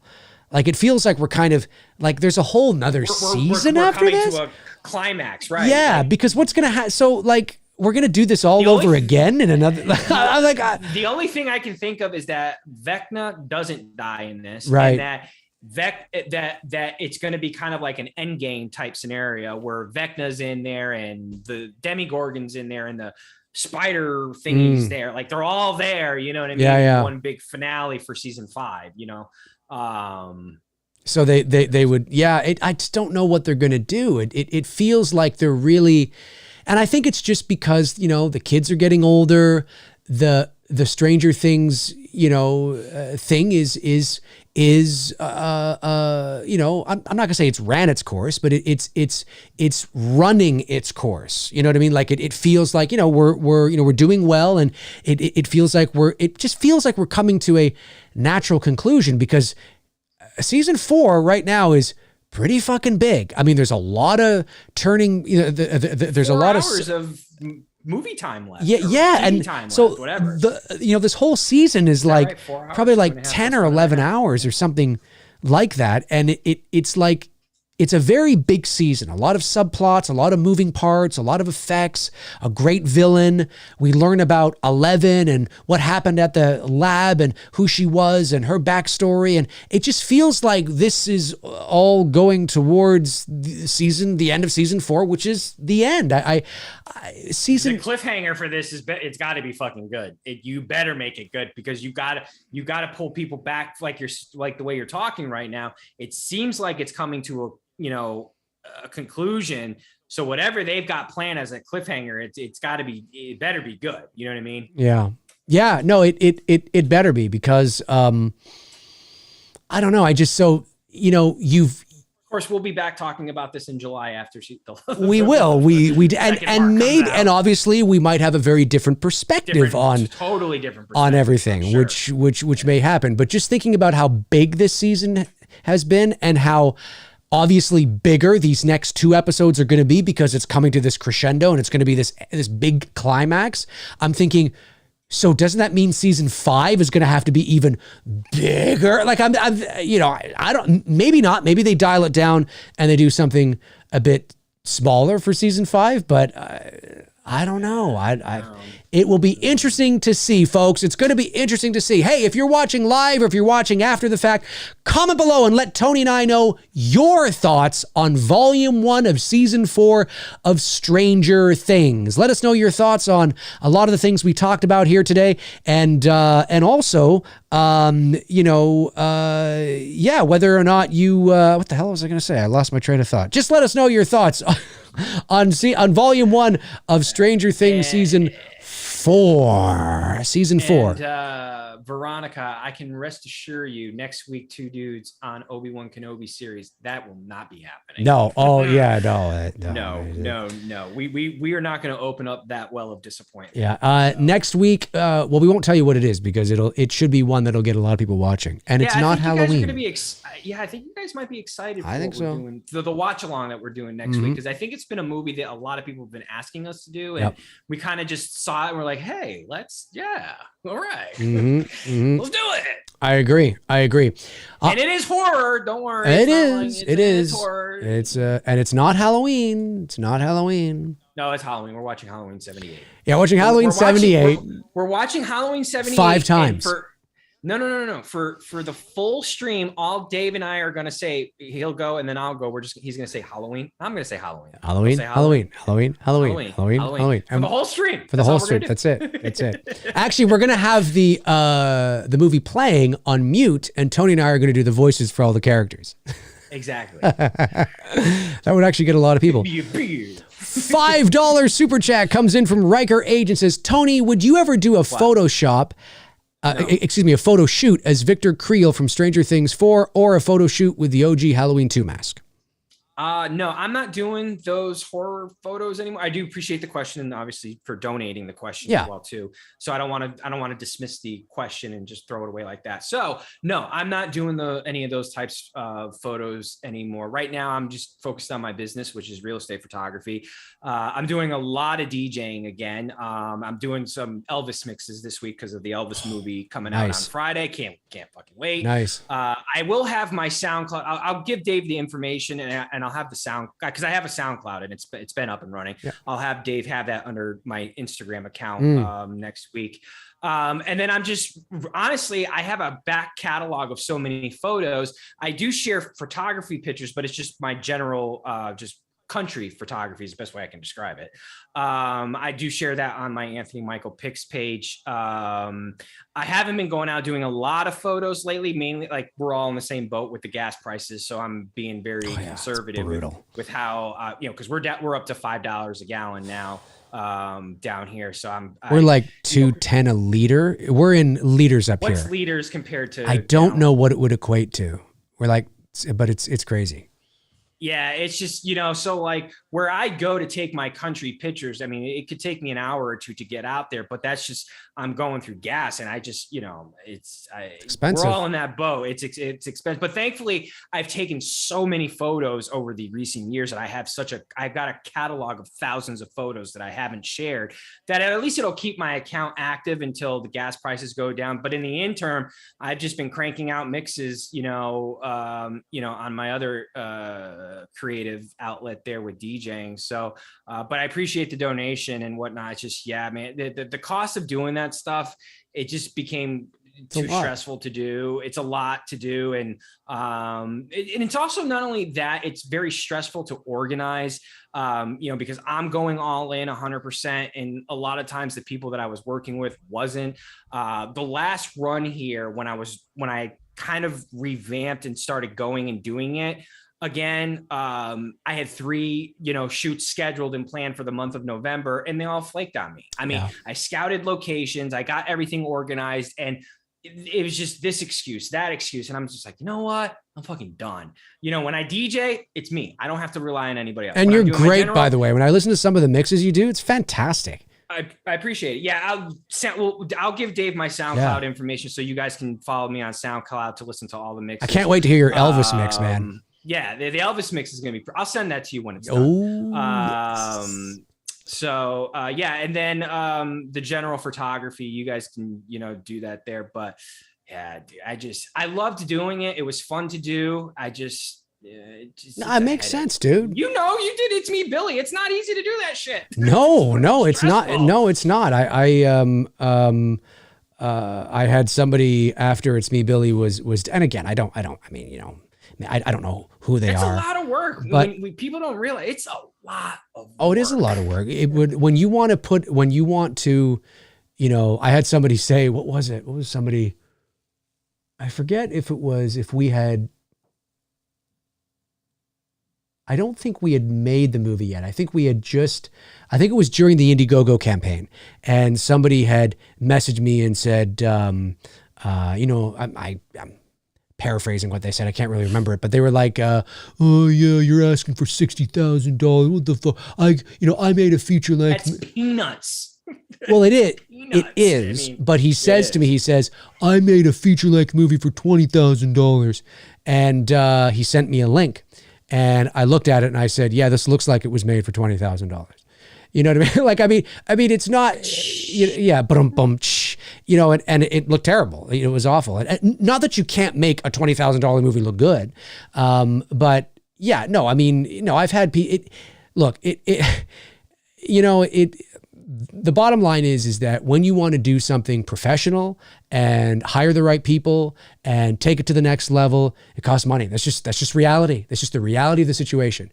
And Indiegogo or Kickstarter or what have you, for films and, for independent films is great because it gets fans or people that are excited about it on board, and they can become a part of it. Like I always say, I am truly, and I mean this sincerely, I am absolutely still to this day humbled beyond belief that we raised $64,000 Canadian during a pandemic to shoot this film. I mean, yeah, that's the other thing. You did it during the pandemic. Did, yeah.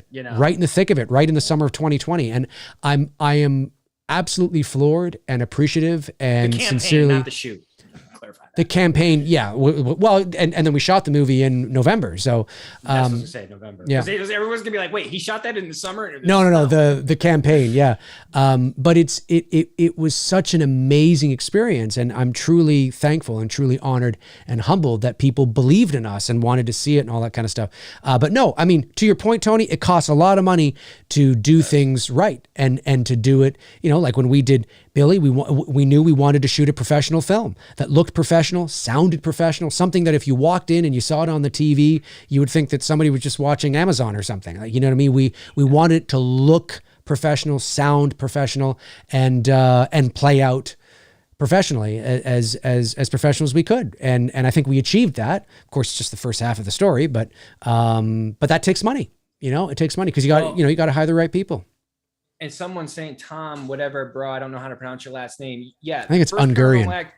The first Paranormal Activity was made for 11 or 12 grand, but keep in mind, they went for a found footage type style, whereas Dave when he's making It's Me, Billy, he's going for more of a cinematic aesthetic style look. And those are two completely different style looks. So yeah, Paranormal Activity can if Dave wanted to go down that road as found footage, it probably would have only cost him that much to do, but he went with more of a cinematic approach to it. And that's why you're seeing the difference. Well, yeah. And as far as cost, you know, and what people have to understand is that people, and I'm not saying that Tom is naive to this at all. But I think there are people that will look at, say they'll look at a movie like Paranormal Activity or some movie like that, right? Yeah. For the sake of argument. Blair Witch only, what was like 50 grand to make? Something like less that. than that? Yeah, something like that. And you know, they'll look at that and they'll go, well, this movie costs this much and it got a Hollywood release. It was in the theaters, and your movie costs this much. And how come that movie, you know, and they'll equate that. What they don't understand is that they don't factor in all of the logistics that are involved when you take it to the next level. So they don't factor in production insurance. They don't factor in craft services. They don't factor in hiring professionals. We hired, thanks to It's Me, Billy, he's now a 3-time CSE Award nominee, but Greg Bennett, a professional, you know, a professional DP working at the top of his game here in Canada. We hired, and we did this, we hired working, that costs money. Now, obviously we paid them less than what they would normally get on, say, like a big budget shoot, but they understood that this was an independent film, but they were still professionals. And then we had to put 17 people up in a hotel for a week. We had to feed them for a week. We had, you know, to rent the all the gear and, you know, the camera and the lighting and the grip, and that costs money. The rental of the house. I mean, I can tell you now that, you know, just shooting at the location for the week was close to $10,000. That's just shooting. That's just the rental of the house. That's just the rental of the house, you know? And so you can imagine what it would cost Hollywood, you know, to shoot at certain locations. People don't understand. And a wise man once said, if you're good at something, never do it for free. That is very true as well. That is very true as well. So we knew we were making a professional film, low budget, professional indie film. And this is what it costs. It's never, people have to understand, I can't speak for anybody else, but for us, $60,000 wasn't an arbitrary number. It wasn't something that we just threw out there. Well, I think we're going to need this. No, it's a number it's ballpark. It's always ballpark, but it's a number we came to when we broke down, when we went through the budget. We had a budget. We had a spreadsheet, an Excel spreadsheet of the budget. What is everything going to cost? The perks, the hotel, the food, you know, the production insurance, the drone pilot, paying the actors, paying the crew, the rental of the location, you know, post-production, pre-production in terms of props, getting the book made. Like, where's the book here? I thought I had the book over here. Oh, it's back there. You know, the book and the phones and the, you know, and all, it's a big deal, you know, and obviously because we only had $64,000, we were doing our best to find deals and things like that. But that's what happens. And we were shooting on the Airy Mini. We were shooting on the Airy Alexa, you know, I mean, we weren't shooting on, I mean, I don't think Paranormal Activity shot on the Airy. They were shooting on some sort of HD camcorder, HD camcorder. Yeah, but I think it was the Canon something. I think. Right. Yeah. I used to know that, but whatever. So I mean, it's just it. You know, and again, I don't say any of this. I mean, I've only made two, I guess. I've made two what I would consider independent films in my life. The Halloween fan films I don't really count because they're just me. I appreciate that people love them and think they're fun and you know, they're cool, but they're certainly not, you know, professional. There's really only two films that I would be okay with putting in a portfolio. One is The Intruder from 2011. It's not like It's Me, Billy. It was shot on like a HD cam, but we did what we could with the budget we had, and I think it turned out really well. It's kind of like an homage to When a Stranger Calls. That was from 2011, and then It's Me, Billy is just a whole other level. And you know, so I'm 11 years ago, man. Yeah. It's a long time ago. So yeah, so I'm not somebody that claims to on the filmmaking side of things. I'm still learning and getting better and all that kind of stuff. But I can certainly tell you that you know, there's a lot of things that I think the average film fan doesn't factor in when they're comparing productions. It's not all the same. There's many different parts and many different variables and different logistics and different costs pertaining to each production. You can't just look at a budget for one movie and go, oh, well, that means it's not the same. It's very, very, very different. So that's all I want to say to that is that, It's Me, Billy cost $64,000 and we spent $64,000 without a penny, and we didn't get paid. I didn't get paid. I didn't pay myself. Bruce didn't pay himself. We walked away with nothing. We did it because we wanted to bring it to the table and deliver something for you guys and for Black Christmas fans, you know, so I don't know how we got on that, but, Anyways, Jordan Ellis sends in $9.99, says, hey, D&T, I could be missing something, but how the hell did Dr. Brenner survive? One of the many questions I have this season. By the way, love the Elvis mixes you're doing, Tony. Really amazing. How did Dr. Brenner? That was a shock. That was a shock. I was kind of disappointed to see that he was still alive. I was like, really? Yeah. Like, really? Yeah. Okay. Yeah, it was a bit of a shock. You were saying earlier, you know, like they keep faking us out with obviously Bob is definitely dead. Like there's no way you're going to convince me if he comes back. Like, okay, how did he survive? Yeah. But Bob comes back. Sean Astin crawls out. Yeah. Hey everybody, I'm here. Right. That would be like, what? Be like, this is so unnecessary. Seeing the doctor come back, seeing Hopper survive. You know, like, again, they just, who's the Mad About You doctor? I call him Mad About You. Yeah. Paul Reiser is the actor's name, but yeah. Well, it made sense for him to come back. About You. Like that's all you needed was him. You didn't need the other doctor. You know what I mean? You really didn't, because it's now another act or character that you faked us out with that we thought was dead. Like, I could understand if they used Brenner for when Eleven went into the past. Oh, for flashbacks? For flashbacks? Absolutely. Totally would make sense. And then it gives more context to sort of what he was doing. But yeah, I agree to kind of have, what's his name? Matthew Modine, I think is the actor's name. To have him now seemed a little, oh, okay, so he didn't die either, right? You know, so it's like, are there any stakes? Is anybody other than Bob going to die? You know, come on here, man. Bob and Barb. Maybe if your name begins with a B. Well, Brenner, maybe he should have died. I know. What's his first name though? I don't know.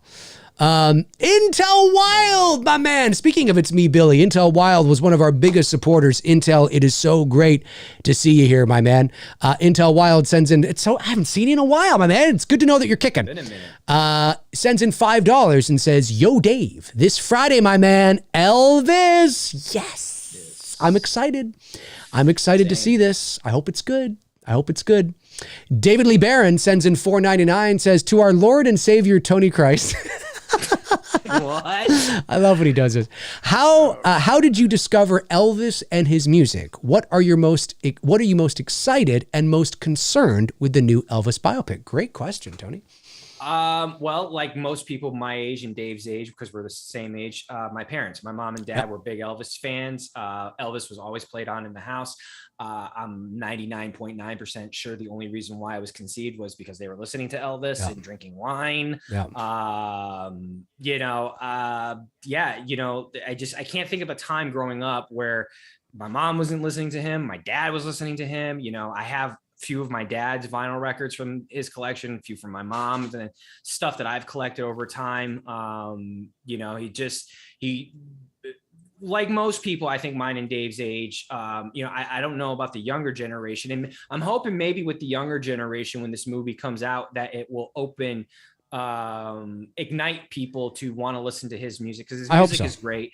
Like it did for Queen when they did the biopic on Bohemian Rhapsody. Great movie and whatnot, and it opened up the young. Even with Kate Bush here with Stranger Things, she's getting a resurgence. She is, and it's great because I have that vinyl. That was me and my dad were listening to Running Up That Hill in the '80s when that really wasn't that. It was it kind of, I think it hit like the top 40 here in the US, but it wasn't like one of the super popular like it was like over in Europe. It was definitely popular there. So I'm hoping with Elvis right now, he'll get that resurgence, because what he did for the music industry, he changed the music industry forever. And he's just a name that when we're dead and gone, people will still know who, even if you don't know a song by him, you know who he is if you say the name. You know, all you have to do is say Elvis. You know, 100%. Most people know who you're talking about. Yeah. You know, I mean, yeah, there's Elvis Crespo or whatever his name is, yeah. and Costello, but as far as like the definitive no. Elvis, you say Elvis, it's like saying Madonna. Yeah, exactly. You can go to almost any corner of the world for the most part, and people know. You don't say Madonna, and people go Madonna Jackson, Madonna who? Madonna the painting. Yeah, you know, yeah. No, right? it's Madonna, and so and the other part of the question, look, I just I hope I enjoy it. You know what I mean? Yeah. Look, I mean it's big shoes to fill.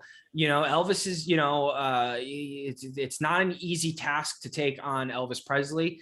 From what I understanding, he's done some of the singing and some of it's Elvis. I'm sure me and Dave will probably pick that out really quick, but it sounds, from what I'm hearing, he sounds okay. And if you want to, so I don't know if this was his audition or whatever it was, but there's a clip on YouTube with Austin Butler who is singing "That's All Right, Mama." Now, for Elvis fans that don't know this, that was Elvis. That was technically Elvis's first song, 1954 or 55, Sun Records. That got him noticed. And obviously, it's not. It wasn't his original song. It was. I forget the artist's name now. And let me say this. I don't want to get into a big thing. Let me just say that. There are camps that feel that Elvis ripped off black music, quote unquote, and he stole it and this kind of stuff. But what I think people fail to realize is that, as I often say, Elvis was born in Tupelo, Mississippi. He hailed from Memphis, Tennessee. He was born into that culture. He went to black churches. He sang. He loved the music. He didn't steal it. He didn't steal it. He didn't make there was never a point in his life where he thought, you know what I'm going to do? I'm going to go off, out of the South and get away from all the black folks. And I'm going to take this black music to the white. He wasn't thinking that. He had a great affection and a great appreciation for his roots and where he came from. The problem is that it was 1955 and racial tensions were huge at that time. And for a black artist to make it mainstream beyond where they were in the South, so to speak, I'm giving the Cliff Notes kind of thing here, was almost next to impossible because of how divided the country was at that time. I mean, it's the 50s, man. This is, it's like a decade before Martin Luther King shit, right? And so, I mean, it wasn't a nice place to be in terms of that regard. No, Elvis didn't invent rock and roll or rockabilly, but he brought it to them, whether you like it or not. He brought that sound to the masses for all intents and purposes. He brought it to the white folks. So all of a sudden it became hip and cool. Is it wrong? Right? It doesn't make it right. It doesn't make it right. Okay. I think if you're going to hold Elvis to the standards of that, then you have to hold everyone accountable, because just because he did a version of Hound Dog, and Hound Dog was originally done by a black person. A lot of those songs. Having said that, there are a lot of white and black folks who have done gospel music as well too that weren't theirs, and Elvis did a lot of gospel music. A ton of gospel music. It wasn't just as the snow flies on a cold and gray Chicago morning, a poor little baby child is born in the ghetto. Where's the standards? If you're going to hold them accountable for Hound Dog, why aren't we holding everyone accountable for all the gospel music that's been ripped off? Because what I think it is that it becomes very apparent when you look at Elvis's past and you dig into the history, you look at where the influences were coming from. He was a pretty white boy. He brought that because and again, I'm giving sort of the Cliff Notes version here, but it was very difficult for people. And listen, Chuck Berry was huge. He was huge, but it was difficult for people like that to make it mainstream. And Elvis was singing a lot of those songs that went so far. And he was singing that, but it's because it was yes, it was because of the way he looked. Yes. It was because he was white. Yes. It was because he was hotter than the fucking sun. Yes. The women were, yes, but it was also because it was 1955. That's just, it's not, don't blame it. That's what it was. I'm not saying it's right, but it was very much a period of that time as well. Well, and people forget, before the birth of rock and roll in the early 50s there, everything you heard on the radio was gospel music done by this artist, this version by that artist. I mean, my God, Walk the Line. Remember that scene there? I mean, that's basically that moment where, like, are you going to do the same thing with the same twangy sound? I'm coming home and praise God and all that stuff like that, because that's all people. The Johnny. Remember that moment when Johnny Cash is recording his first song? With the scene there with Joaquin Phoenix, and that's the scene I'm paraphrasing for reference. But that's what was being done. Every artist was basically doing their version of a gospel cover song. So if you're going to hold Elvis accountable, I agree, for Hound Dog, well, then what the fuck? Everyone else prior to birth of rock and roll was basically ripping each other off by repeating the same gospel song. And it's because of the superstardom that Elvis achieved, right? So whenever anybody achieves a certain level, all of a sudden they become a target. And if Elvis were alive today, and you said to him, you were influenced by black music, he'd go, well, yeah. Yep. You say, well, yeah. I mean, he didn't escape. He never shied away from it. He had a huge... His backup singers were black females. Yeah, and he had a huge affection for where he came from and his roots. And again, I'm not saying he was a perfect human being. There's other things in Elvis's life where you can go, well, you know what I'm saying? But I'm just saying that this idea... Well, yeah, there's a few... And yeah. And so... but this idea that Elvis stole, or like to make a blanket statement without context and say Elvis stole black music, it's like, well, hey, hang on a second here. That's not true. That's not true. And if Elvis were rising to, it's very different. The world's very different, even though there's still racial tension. It's a very different today than it was in 1955. So anyway, the point I'm making is, what else is new with us, right, Tony? Austin Butler, there's a clip of him on YouTube where he's singing, "That's All Right, Mama," which was technically Elvis's first song. And of course, when people heard it on the radio, what did the white folk think? What did people think? They thought he was black. He has a bit of that sound to him, right? If you didn't the shit out of him, when shock the shit out of people at the fairs, like, shock the shit out of people. He's white. Yeah, and so Austin Butler is sitting on stage. I wonder if I can bring it up. I wonder if I'd get dinged. You'll get dinged. I'll probably get dinged. Stop the string. Because he's sitting on stage and he sings it. Now, Elvis in 1954, I think it's 54, when he sings this song, it's 54, 55, when he sings this song, Elvis has become in pop culture a bit of a caricature, right? When you think of Elvis, you think of the jumpsuit, fat and going, but we forget that very early on, he was slender, slim, handsome looking guy. He would have been on 90210 if he grew up in the 90s. Oh yeah, he was very stylish. 100%. And like Elvis in the 50s, yeah, he was on point. Absolutely. And his voice was a bit higher. Like he was like, "That's all right, Mama." Like he was singing more kind of, it wasn't quite down here. He was saying, sounded fantastic, sounded great. Anyways, Austin Butler, pretty fucking good. Like I'm sitting there and I'm listening to this, I'm going, ooh, it sounds like he got that's like some really Jamie Foxx, good. Like how Jamie Foxx really dialed into rave Yeah. voice. Yeah. It sounds like this is what we're, and you're right about, the unfortunate part for him. Look, I mean, the 70s were the 70s and the jumpsuits were the style of the time. I still, there's a lot of Elvis records and live performances in the early 70s. Like That's the way it is. The Vegas stuff that he was doing where he was still real trimmed, in shape, doing the karate shit on stage. He only got fat like the last 2 years. Yeah. Really? Yeah. Just before even my parents were 4 days away from seeing him. He was literally the next stop on the tour. Or no, Vermont was. He was supposed to go to Vermont and then down to Connecticut, and my parents were going to see him. 4 days. 4 fucking days. I've said this before. My father was about, ironically enough, 4 months away from meeting him. Damn. It was one of because my dad was a huge Elvis fan, and my dad was going to meet him, I think in like November of 77 or October or something like that. And unfortunately, he passed away before. And Daisy, the comeback special with the black leather 68. Suit, he was on point there. Yep. Yeah. Oh yeah, he was gorgeous. I mean, listen, I'm a straight guy, but even I could look at him and go, he's a fucking handsome dude. Yeah. He's one of if I were to sit there and do a listing, like you said, I'm comfortable in my sexuality to know I love my women, but I will say Elvis is probably one of the best looking men of all time. Oh, he's Elvis from the 50s? In his prime. 50s and like ridiculous. In like the comeback ridiculous. Special. Ridiculous.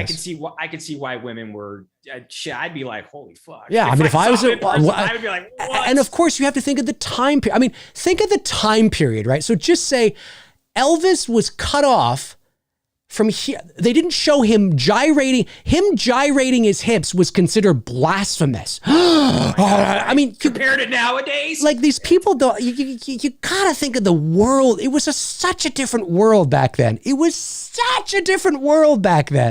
can't even fathom what it would have been like growing up at that time. It was so different. Way different. Anyways, so Riker H sends in $2, says, a rumor Halloween Ends runtime is 2 hours and 20 minutes. Where is this rumor? Where is the rumor coming from, Riker? I have not heard of this rumor. I heard it was 3 hours and 15 minutes. I heard it was 9 hours and 8 minutes. I'm looking forward to it. Yeah. Dark Light sends in $2, says, Dave and Tony, pick only 3 movies trapped on an island. Oh, I don't know. 3 movies trapped on an island. Jaws. Raiders of the Lost Ark, and maybe the Shawshank Redemption, because the Shawshank will give me hope to get off the island. Okay. Castaway, so I can figure out how he got off the island. Of course, I should have said that. What am I thinking? I'm thinking of all stranded movies and how, so I could watch it so I could figure out how they got off the island. Pirates of the Caribbean. Yep. That's a good idea. I actually just watched all those recently because I hadn't seen the last 2 of the 5. Oh, nice. And, I can see why everyone says it quickly drops off the map. Although the 4th one with I almost said Selma Hayek, but it's not Selma Hayek. It's what's the other? It's the other girl. Oh, Penelope Cruz. Yes, yeah. That wasn't so bad. Blackbeard, the villain, like it was all right. Yeah. The 5th one was, that was yeah. I could tell Johnny was cashing it in. He was like, gotcha here again. I don't know, man. It's tough to say which 3 movies to pick, to be honest with you. It's hard. I don't know. It really is. I mean, I'm staring at my new poster hanging out my wall. I got the Breakfast Club movie poster. So I got the Brat Pack staring at me right now. Like, you better pick us. Yeah, that's a good movie to pick. You know, why not? I'll put the Breakfast Club on the list. I'm thinking of 80s hits now. Breakfast Club, License to Drive. Fucking love that movie because I actually got the movie poster hanging up over there now. Breakfast Club, License to Drive, and you know what? Fuck it. Friday the 13th Part 2. Throw a little. Nice. Little Amy Steele in there. Little taste of the 80s. Gotcha. Yeah. What's his name? Just met her. Or I don't know if he just met her or he met her again. I saw that. Lee. Oh, Lee McCoy. Yeah, I saw that photo too. Yeah, he was at one of the conventions there. He met, I think he met them all. Met Heather, met Alice. Yeah, I saw he met Daniel Harris, I think, right? Yeah. I don't know if it's the first time, but yeah, I saw Amy Steele in there. I'm like, son of a bitch. I got to get over my phobia of being in crowds of people because I'm never going to meet these people. Well, you just go in, you meet her, and then you leave. Being around people, though. I really, really hate it. All you do is you go in. No, you don't understand. I hate being around people. Like, it sucks. All right. I'm just saying you could go in and then leave. You know what I mean? Hi, Amy. Very nice to meet you. Bye.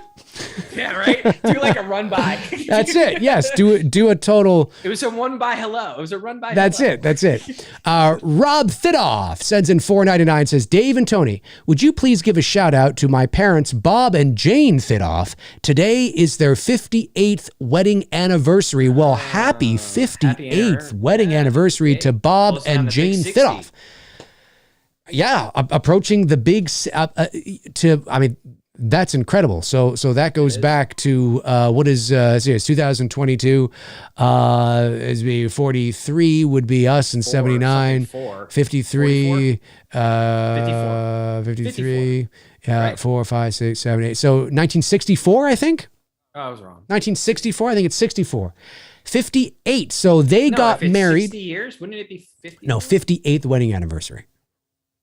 Well, so I went was rounding up to 24. Oh, I see what you're saying. I see what you're 2 saying. years, No, you know what I mean? Rounding up. I got 60. you. I got you.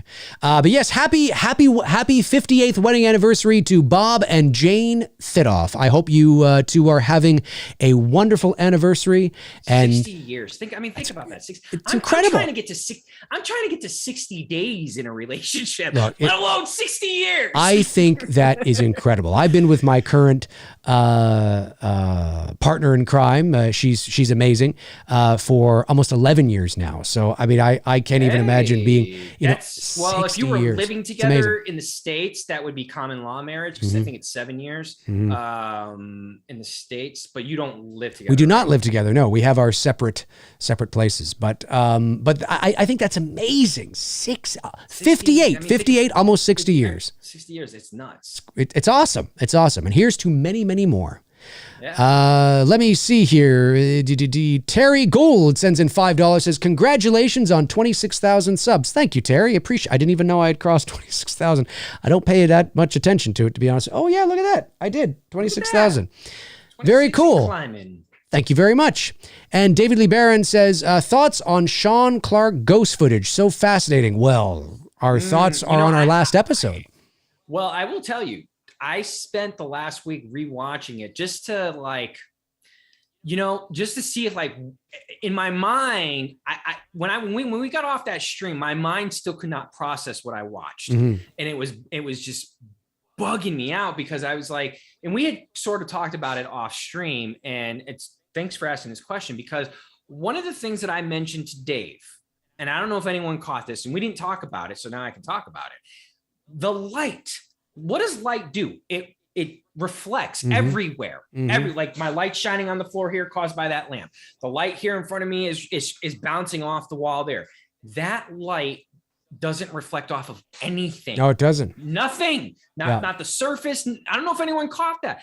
That's what was bugging me out, because see, if you see the light reflecting off of stuff, then you can go, well, maybe it was, but the fact that light was not a non-reflective light and moving around, I still can't figure it out. It's definitely one of the most intriguing paranormal something videos that I have seen, where that's okay. Yeah. What the fuck? Yeah, it's really it's interesting. It's and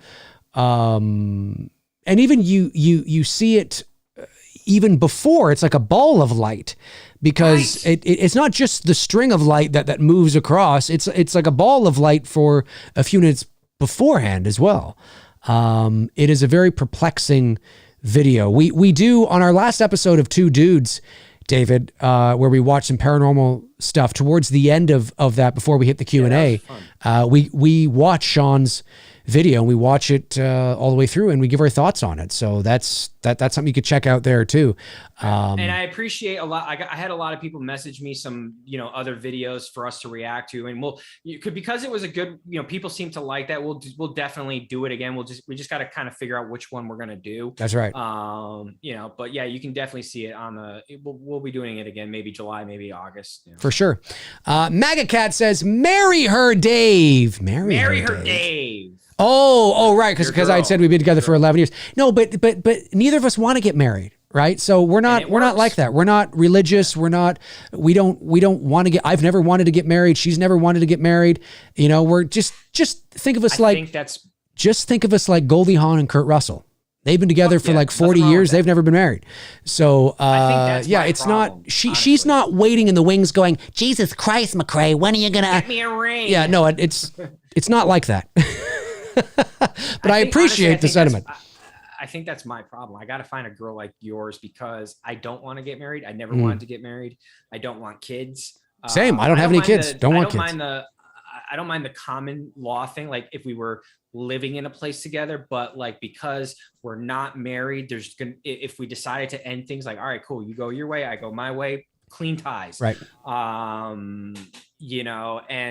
Dating nowadays is just, I don't know. I just see this shit on YouTube a lot of times, and it just, there's a video that just surfaced in LA. A guy and a girl got blasted when I say blasted, got shot and killed Wow. because of a domestic dispute. Oh, yeah. Dude, she was cheating on him with another guy, and like it just I don't know. I'm not saying all women are like that. I'm just saying like, just I don't know. There's just some crays out there, like really like. Oh, there's a lot of them. Yep.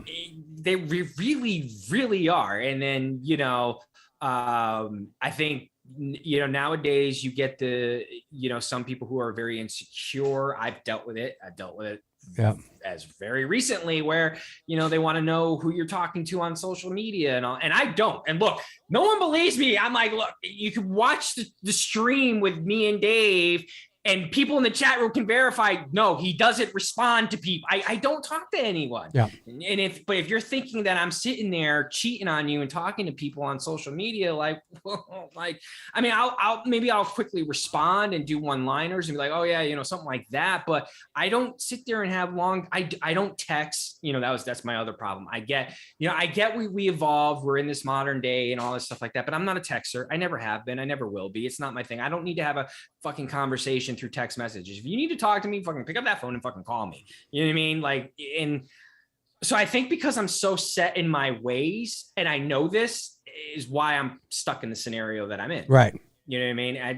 I need to find someone who's like your girl who has that same understanding that. Well, there's none of them left. I took the last one. They're really, no, dude, you no. laugh and joke. The number it's a small number because there's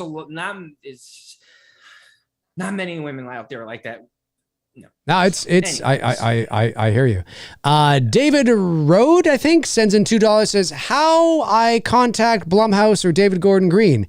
Well, I don't know. You could always, if you have Twitter, you could always at Blumhouse with your question. I don't think David Gordon Green's on social media, so I don't know. I would imagine that their contact is not easily accessible. It would all depend on why you want to contact them. I can tell you right now that any Hollywood studio will not accept unsolicited material. It just can't. I mean, if they said yes, then they'd be getting it every day. Yes to everybody. And David Gordon Green would be the same way. It's one of the reasons why I've said that I'm not a Hollywood studio, but I made the mistake. Because I thought it was cool that, I think this is 2017 when I first started doing this channel like this. Somebody wanted me to read their fan film script and I said yes. And then all of a sudden, when I said I had done that, my inbox, can you read this? Can you look at this? Can you read that? And I was just like, oh, I can't. So now I say, it's not personal. It's just I can't. I mean, if I'm getting you can only imagine what like a studio would get if they went, send them in, everybody. I mean, can you imagine? Like, it's not gonna work. So I don't know why you want to contact them. Maybe you just want to ask a question or something. I'm sure you could get their PR department or their or not PR department. Their like a front office kind of thing, a secretary perhaps of some sort, perhaps. I don't know, but I don't know if they have I'm pretty sure Blumhouse has a website, but I don't know how to contact them. Try adding them on Twitter, maybe. Jordan Ellis sends in $4.99, says, I hear Jason Blum is looking to get his hands on the Nightmare franchise and bring Robert back as Freddy. I myself prefer a new Freddy. Your thoughts? Yeah, I've heard about this. With Robert coming back? Yeah, well, here's the thing. Jason Blum, you say anything now, and I'm not saying you, Jordan, but you say something and all of a sudden it catches on like wildfire, right? Jason Blum was doing an interview, not an interview about Elm Street or anything like that. It was just a sort of a generic interview where they talked about the Black Phone, they talked about Halloween Ends, talked about a bunch of stuff, right? And the interviewer said something about Elm Street and Friday the 13th or something. I think she did. And he had expressed interest. He was like, yeah, because he had said that after Halloween Ends is done, that's it. The rights go back to Malik. They're not making any more Halloweens. We'll see if that ends up being true, but certainly he seemed very certain of that.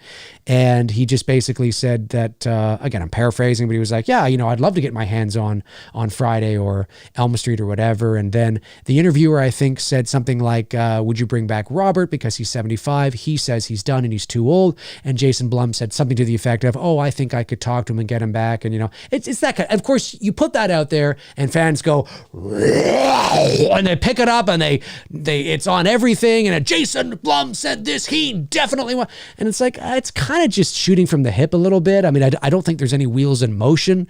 But do I think Blumhouse should get Elm Street and Friday? I don't know. Blumhouse is a bit of a mixed bag. They put out really good stuff. They put out not so good stuff. And, I don't know. Best movies in general. If they want to, which is what they would do, make it very sort of populous in terms of it appealing to everybody, then Blumhouse is probably a good fit. If you want more of a grittier Elm Street, more of an independent kind of feeling Elm Street, I think maybe A24 is your route. And bringing back Robert, no, because then what's your end game? So you bring back Robert, what, for one more? Then what?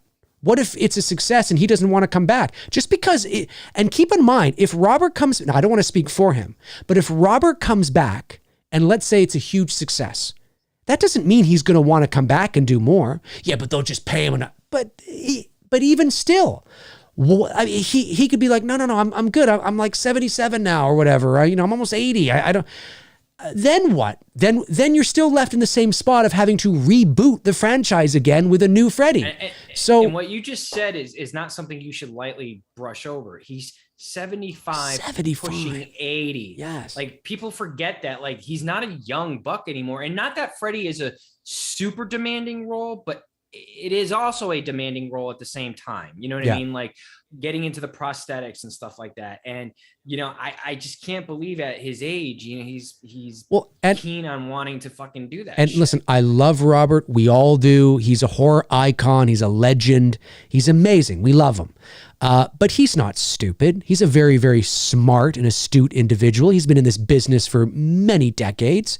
He himself has said, I'm 75, I'm too old. Does that mean that he could not be convinced to come back for one more movie? No. I mean, if the pay is right, if the story's good, maybe if Heather comes back, sure, he might consider it. But he himself saying it tells you he knows he's too old. I mean, look at his portrayal of Freddy on the Goldbergs.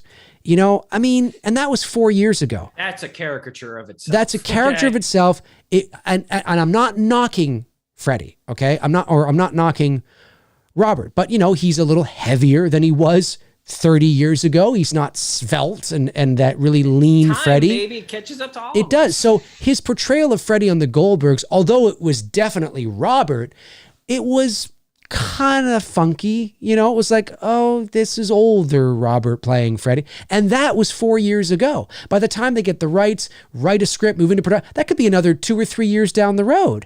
He'd basically be 80. I mean, come on here, people. Fans are speaking from a place of nostalgia.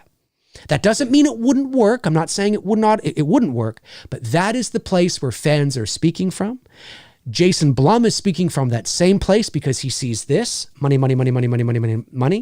But I look at it and I go, okay, he comes back, he does it. Then what? What if it's a huge success? Are you going to continue with 5 more movies or 3 more movies with him? What if he doesn't want to do it? Why don't you just reboot it? Why don't you find a really good Freddy? Not Kevin Bacon. He's in his 60s, for God's sakes. Get somebody younger. Somebody in their 30s or 40s. That's what you need to do. And then he says, I myself prefer a new Freddy. Your thoughts? Yeah, same. I think Robert Englund's time has come. I think it's time to, because, take what we're doing with Dylan's New Nightmare. And by the way, there might be news happening with that. I don't want to say anything because, but there might be some news happening with that very soon. Let's just say I had a Zoom call with Cecil and Miko and Vince the other day. And one of the things that I have brought up on a consistent basis that I've always said is true is that my job playing Freddy is not to do a Robert Englund impression. You're not going to see Robert Englund with me.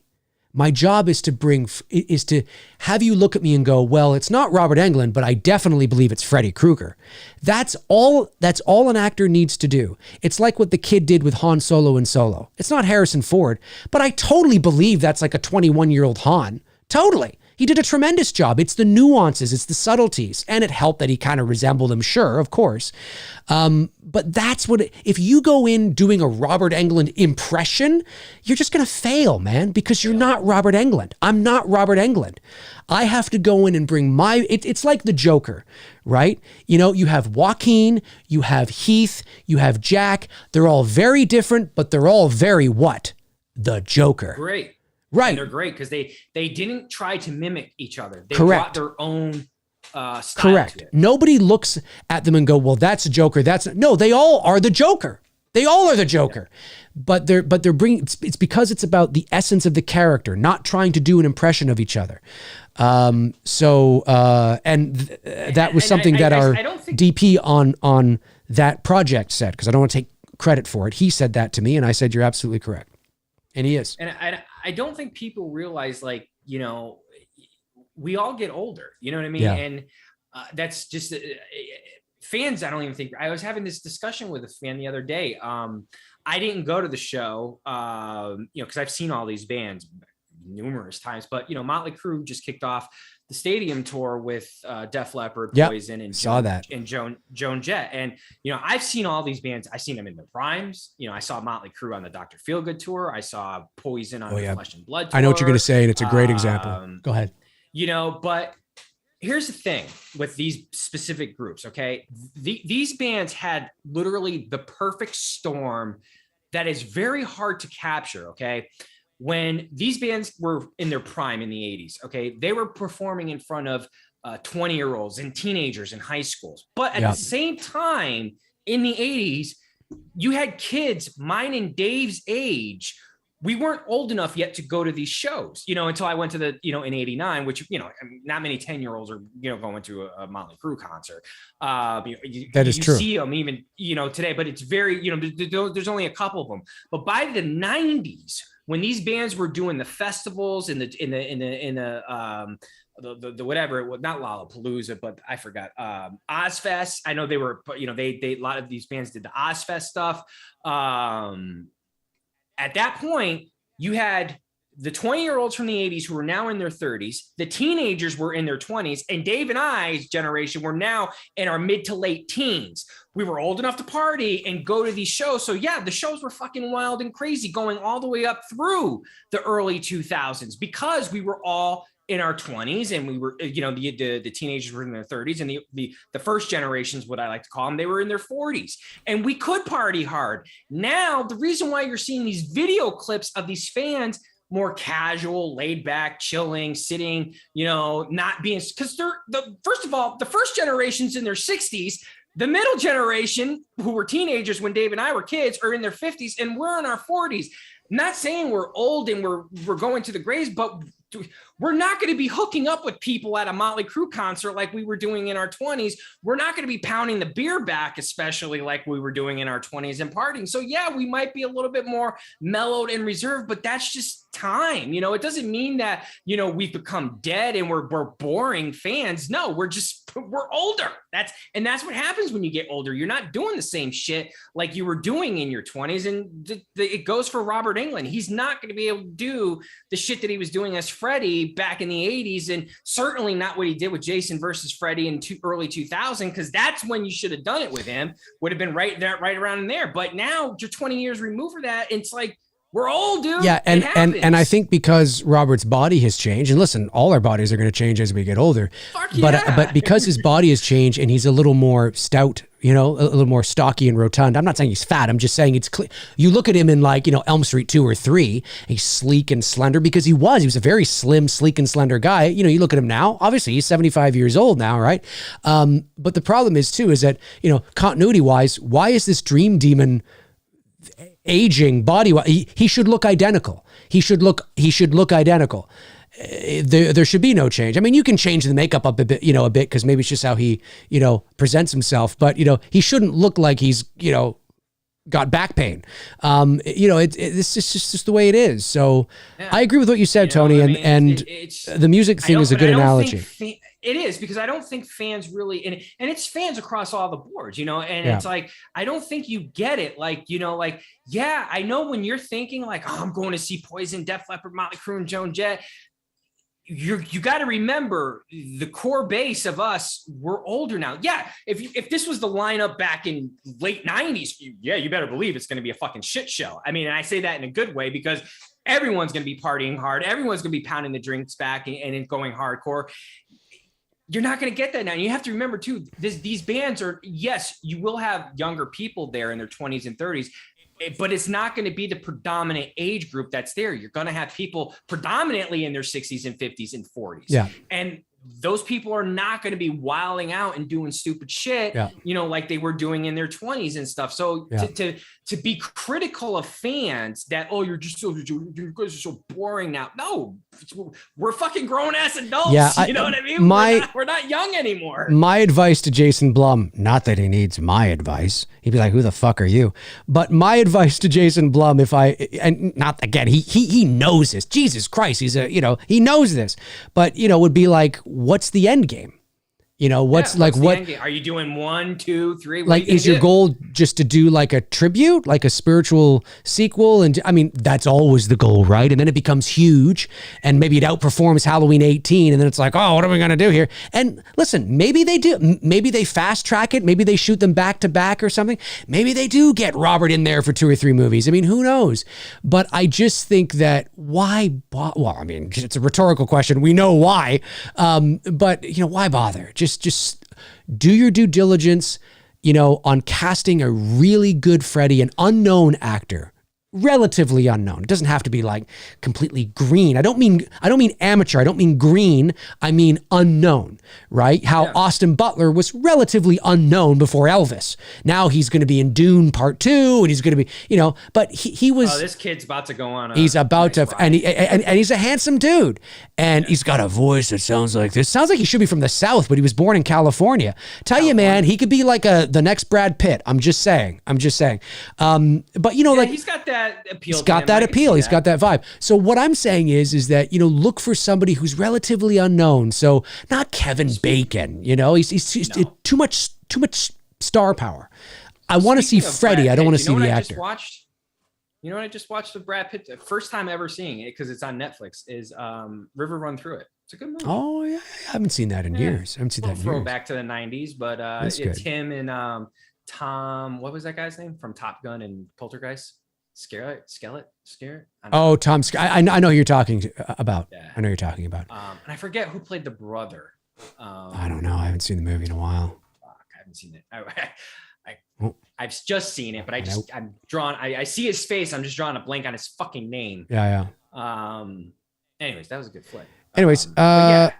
David Lee Barron, $1.99 says, any tips for writing great dialogue for a screenplay? Ooh, good question. Well, I mean, I'm not a professional writer, but what I've learned and what I learned in film school was one of the things that has, because you always want to make it conversational, right? It's got to sound conversational. And you really have to know, first things first, you really got to know who your characters are, because you don't want your characters to all sound the same. So there might be, a different way that a character speaks, or, there's different personality traits and there's different sort of, there I go again, nuances and things that a character will have that you can implement, into the way they talk, right? But for me, when you're writing a script as well, make sure, you write, like if you're going to write, I want to go to the store, don't write it as I want to go to the store, because we don't talk like that. We say, I want to go to the store. So you actually type in WANNA. You'll see that all the time in scripts, because when an actor is reading that, it's just how they're going to talk. It's very conversational. I want to go to the store. So it's the wanna, coulda, shoulda, don't put should have. I mean, it all depends. It's not a hard and fast rule or an exact science. It all depends on the character, right? Maybe they are very intellectual and very proper, and that's just the way they speak. But generally speaking, with conversations, we're like wanna, coulda, shoulda, that kind of stuff. So I always make sure that I do that when I'm typing. That helps. You can also pull from like real life stuff, like I was just going to say Kevin Smith, when he did Clerks, he basically just pulled from real life dialogue, that shit that Jason Mewes would say. That's why Jason Mewes, or Jay, is written the way he is. Same thing with Randall. Now the actor who's playing Randall, it's an actor, but Kevin Smith was inspired because he knew someone like a Randall who was quick wit, had the one-liners and was just really fast, had that type of delivery. And he knew someone like the guy who's why am I here today? The clerk guy that's always not Randall, but I know who you're talking about. I can't remember his name. Who I'm talking about. Yep. The other guy who's the other clerk. So that's how he wrote Clerks, because he just pulled from life experience. So I was just going to say that. You pull from life experience. How do your friends talk? What do you talk how do you guys about? Talk to each other. Again, it depends on the character. But that is good advice. And don't overthink it. Don't be so precise with the dialogue. Like if two people come into a room, for example, right? Say I walk into a room and Tony's in the room and hi Dave, how are you today? Yeah. Like maybe it's just, it's gonna be like, what up, bitch? well, but yeah, or it just could be, hey, and then, the person sits down and you just gotta, again, just listen to how people talk, pull from real life, and do and know your characters. Who are these characters? Because one of the things that I've had to work on, and it's still something I'm working on, is, when I'm take the Billy script, for example. When I would read the script back, there were some points where we would be like, these all sound like the same person. Do you know what I mean? So we got to remember, okay, who are the characters? Sam is sort of down and she's this, and Justine's kind of she's kind of a funky one. She's fun. And Emma's that supportive one. And, we really got to make sure that comes through in sort of the way they're speaking. And it's tough. Writing is not easy. John Carpenter will tell you that the one stage of the process he hates, he says, writing. He said, I can't fucking stand writing. Because it's tough. It's really difficult to write, to create characters and to make them believable and their backstories and the nuances of how they speak and the dialogue. It's really, really, really tough. So I'm no expert. I think I'm getting better with it, but I will say that for me, I've learned to just, as Tony said, pull from real life. Who are you writing for? Are these young people? Are they older people? That's true too. 100%. Pull from real life. Don't be so grammatically correct in your writing of the dialogue. Write how people speak, and that will help you as well. So I don't know if that's the answer you're looking for, but hopefully that'll get you a head start. Get you going. Yeah. All right. You want to just take this thing another 5 minutes and wrap it up? Yeah, that's fine. That's what she said. That's 2.5 hours. Bum-ching. Jordan Ellis, $4.99 says, I'm taking my dad to see Hank Williams Jr. this Friday. Very cool.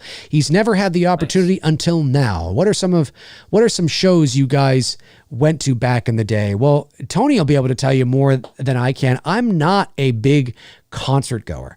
It's not that I don't like music and I don't like bands, but I think I've only ever been to like 1 or 2 concerts in my life. And, I can't even remember who they were for. Oh, well, I've been to an AC/DC concert, obviously. AC/DC being my favorite band. I saw their AC/DC when? Like Stiff Upper Lip Tour, 2001. Okay. So not 80s, older, but still really good. Still young enough to kick ass. Yes, yeah. Now, but I mean, back, yeah, it was still good because it was a good fucking show. I mean, Brian Johnson could, he was hanging off the bell and doing flips and stuff, and I don't know if he could do that now. So he was still doing that, but I know Tony's been to a bunch, and so I'll let him talk. Let's see. Obviously, I'm fortunate enough. Not many people can say it. I've seen Nirvana, so I got to see Kurt Cobain. Very cool. That's not a long list out there of people who can say that. Yep. A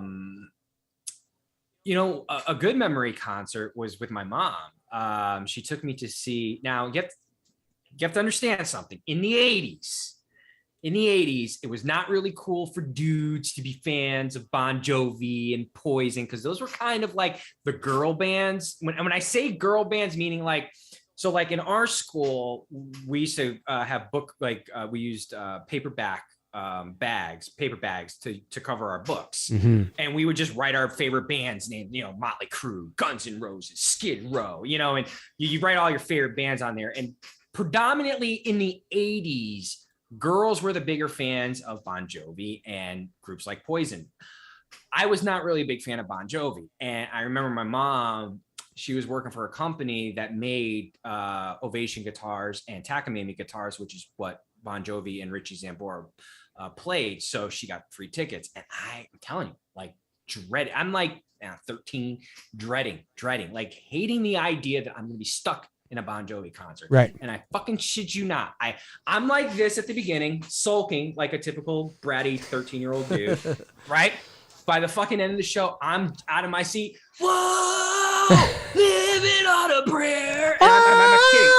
I love it. In that moment, I became a Bon Jovi Yeah, fan. yeah. I like Bon Jovi. Yeah. Yeah, in the early days in the 80s, I wasn't into his music. It was more, more like the Crew, Guns N' Roses, Skid Row, like Metallica, groups like that. And of course, my girl bands like the Go-Go's and the Bangles and shit like that. The Bangles, yeah. But I've been to a dozen Motley Crue concerts. I've seen Madonna. Unfortunately, I saw Madonna. The only thing about that concert that pisses me off, and I've shared that story, is she kind of did a medley of her 80s hits and really focused more on her new music, which I'm more of a 80s Madonna fan. So I missed the boat on seeing Madonna really, in the 80s. And of course I was too young when she was, we both were when she was at her peak. Yeah. My parents started taking me to shows when I was really little. My dad and my mom, both of them took me to see Neil Diamond countless times when I was a kid. My grandparents took me to see Ray Charles a couple of times. Wow. So music has been obviously a huge part of my life, part of my family. Obviously it's why I DJ. My dad was a DJ, or is a DJ. Well, was sort of semi-retired now because he's pushing 70. Yeah. He's not doing the stuff that he was doing back in the 80s. But there's just so many.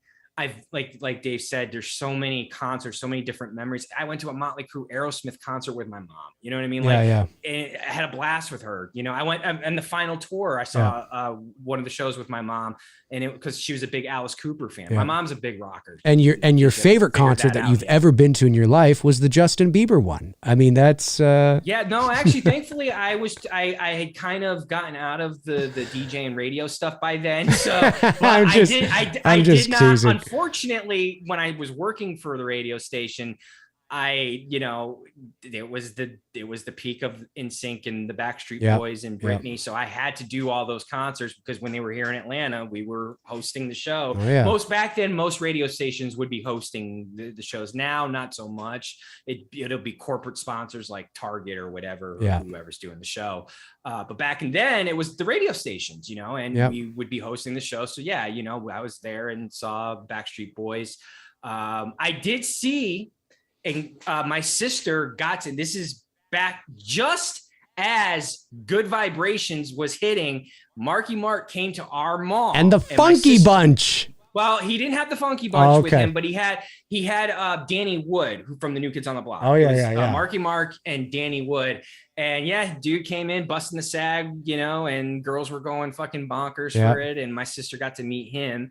But this was just, like, he hadn't released Good Vibe, or if he had, I mean, it was like literally because he's doing a mall thing, right? So that just goes to show you where he's at. He hasn't quite hit the scene where he's building that popularity with the song, but he's like pretty much right on the horizon. I didn't see the mall tours of like Tiffany and Debbie Gibson and New Kids on the Block. My sister saw, and her and my cousin saw New Kids on the Block back in the day, but I can't really pick out but the Bon Jovi one sticks out in my mind because of just the transition that happened. I went in there as this grumpy teenager and left the show being a fan of Bon Jovi and have been a fan, and have seen him a couple times since then. I was telling my mom the other day, there was a Motley Crue concert that I would say the Motley Crue concerts that I've seen with my mom were fun. I've been to a couple with her when I was younger. And then the final tour here recently, because Alice was touring with them and she's a big Alice Cooper fan. So I was like, what the fuck, why not? Let's do it. But there was a girl I went with to a Motley Crue concert where, and this was a lesson learned. And she was the only girl I ever took to, I never took a girl after that from that experience, because prior to it, anytime I took a girl to a concert, like, it was just nagging. If you've ever experienced it, you know what I'm talking about. And I'm not saying girls nag, but just nagging was the experience that I was having understand. up until this point. The girl that I took to see Motley Crue at this concert, she wasn't a girlfriend. She was a cool ass friend. And I learned my lesson. Don't take your significant other to a rock concert. Take a cool ass person that there's nothing. You're just going to go and fucking party. And that was the lesson that I learned from that. But it's hard to narrow one when I've been to hundreds, but obviously the fact that I can say that I saw Nirvana and see Kurt Cobain when not, that's obviously, but I can't narrow it down to one because there's just so many good memories that I've had with friends, my mom, and so on. I got you. I got you. Chris Snyder sends in $5, says, "Here's more money." That's going back to a stream the other day where he's like, here's some money. I love it. I love that. I love that. Well, listen, folks, that is going to do it for this episode of Two Dudes and Some Bullshit. Thank you, of course, to our moderators who were not in the chat room tonight, but that's okay. That's all right. It was a nice, easy show tonight. Not too much work that needed to be done. Frank Reicher, Tap of the Short, Darren Sands, Chris Baber, thank you for the super chat questions that came in, of course, as usual. We really appreciate that. Tony and I will be back next Monday night at 6 o'clock p.m. Eastern Standard Time. If you're watching after the fact, comment below and let Tony and I know your thoughts on anything that we talked about here today, but also Stranger Things Season 4, Volume 1. Comment below and let us know your thoughts on it. Tony, any last things you want to say? Was Frank here tonight? I didn't see Frank in the chat. Maybe he chimed in earlier on. You mentioned his name. I'm like, wait, I don't think I saw him. No. I just said thank you to our moderators, Frank Reicher, Tab of the Short. Gotcha. Yeah. No, I don't think he was here tonight. But any last things you want to say? No, this was fun. Nice and easy. I like these streams. I like it when we don't have to pay attention to a movie or we're, whatever, where we can just kind of kick back and just shoot the shit. Agreed. I could not agree more. And next Monday night is a watch along, our first watch along in a few weeks, or maybe a month, maybe over that. A month or two. And I think the fans, the viewers will like next. We're watching Annie. That's it. That's it. Is that the Yes. We're watching Chitty. Sure I got it right. Tell them the truth. We're watching Chitty Chitty Bang Bang. Chitty Chitty Bang Bang. That's what we're watching. We're watching Debbie Does Dallas. Correct. It's a double feature. Chitty Chitty Bang Bang into Double Debbie feature, Does that's Dallas. What she said. All right, folks. Have a good night. We will talk to you next week. All righty. Cheers.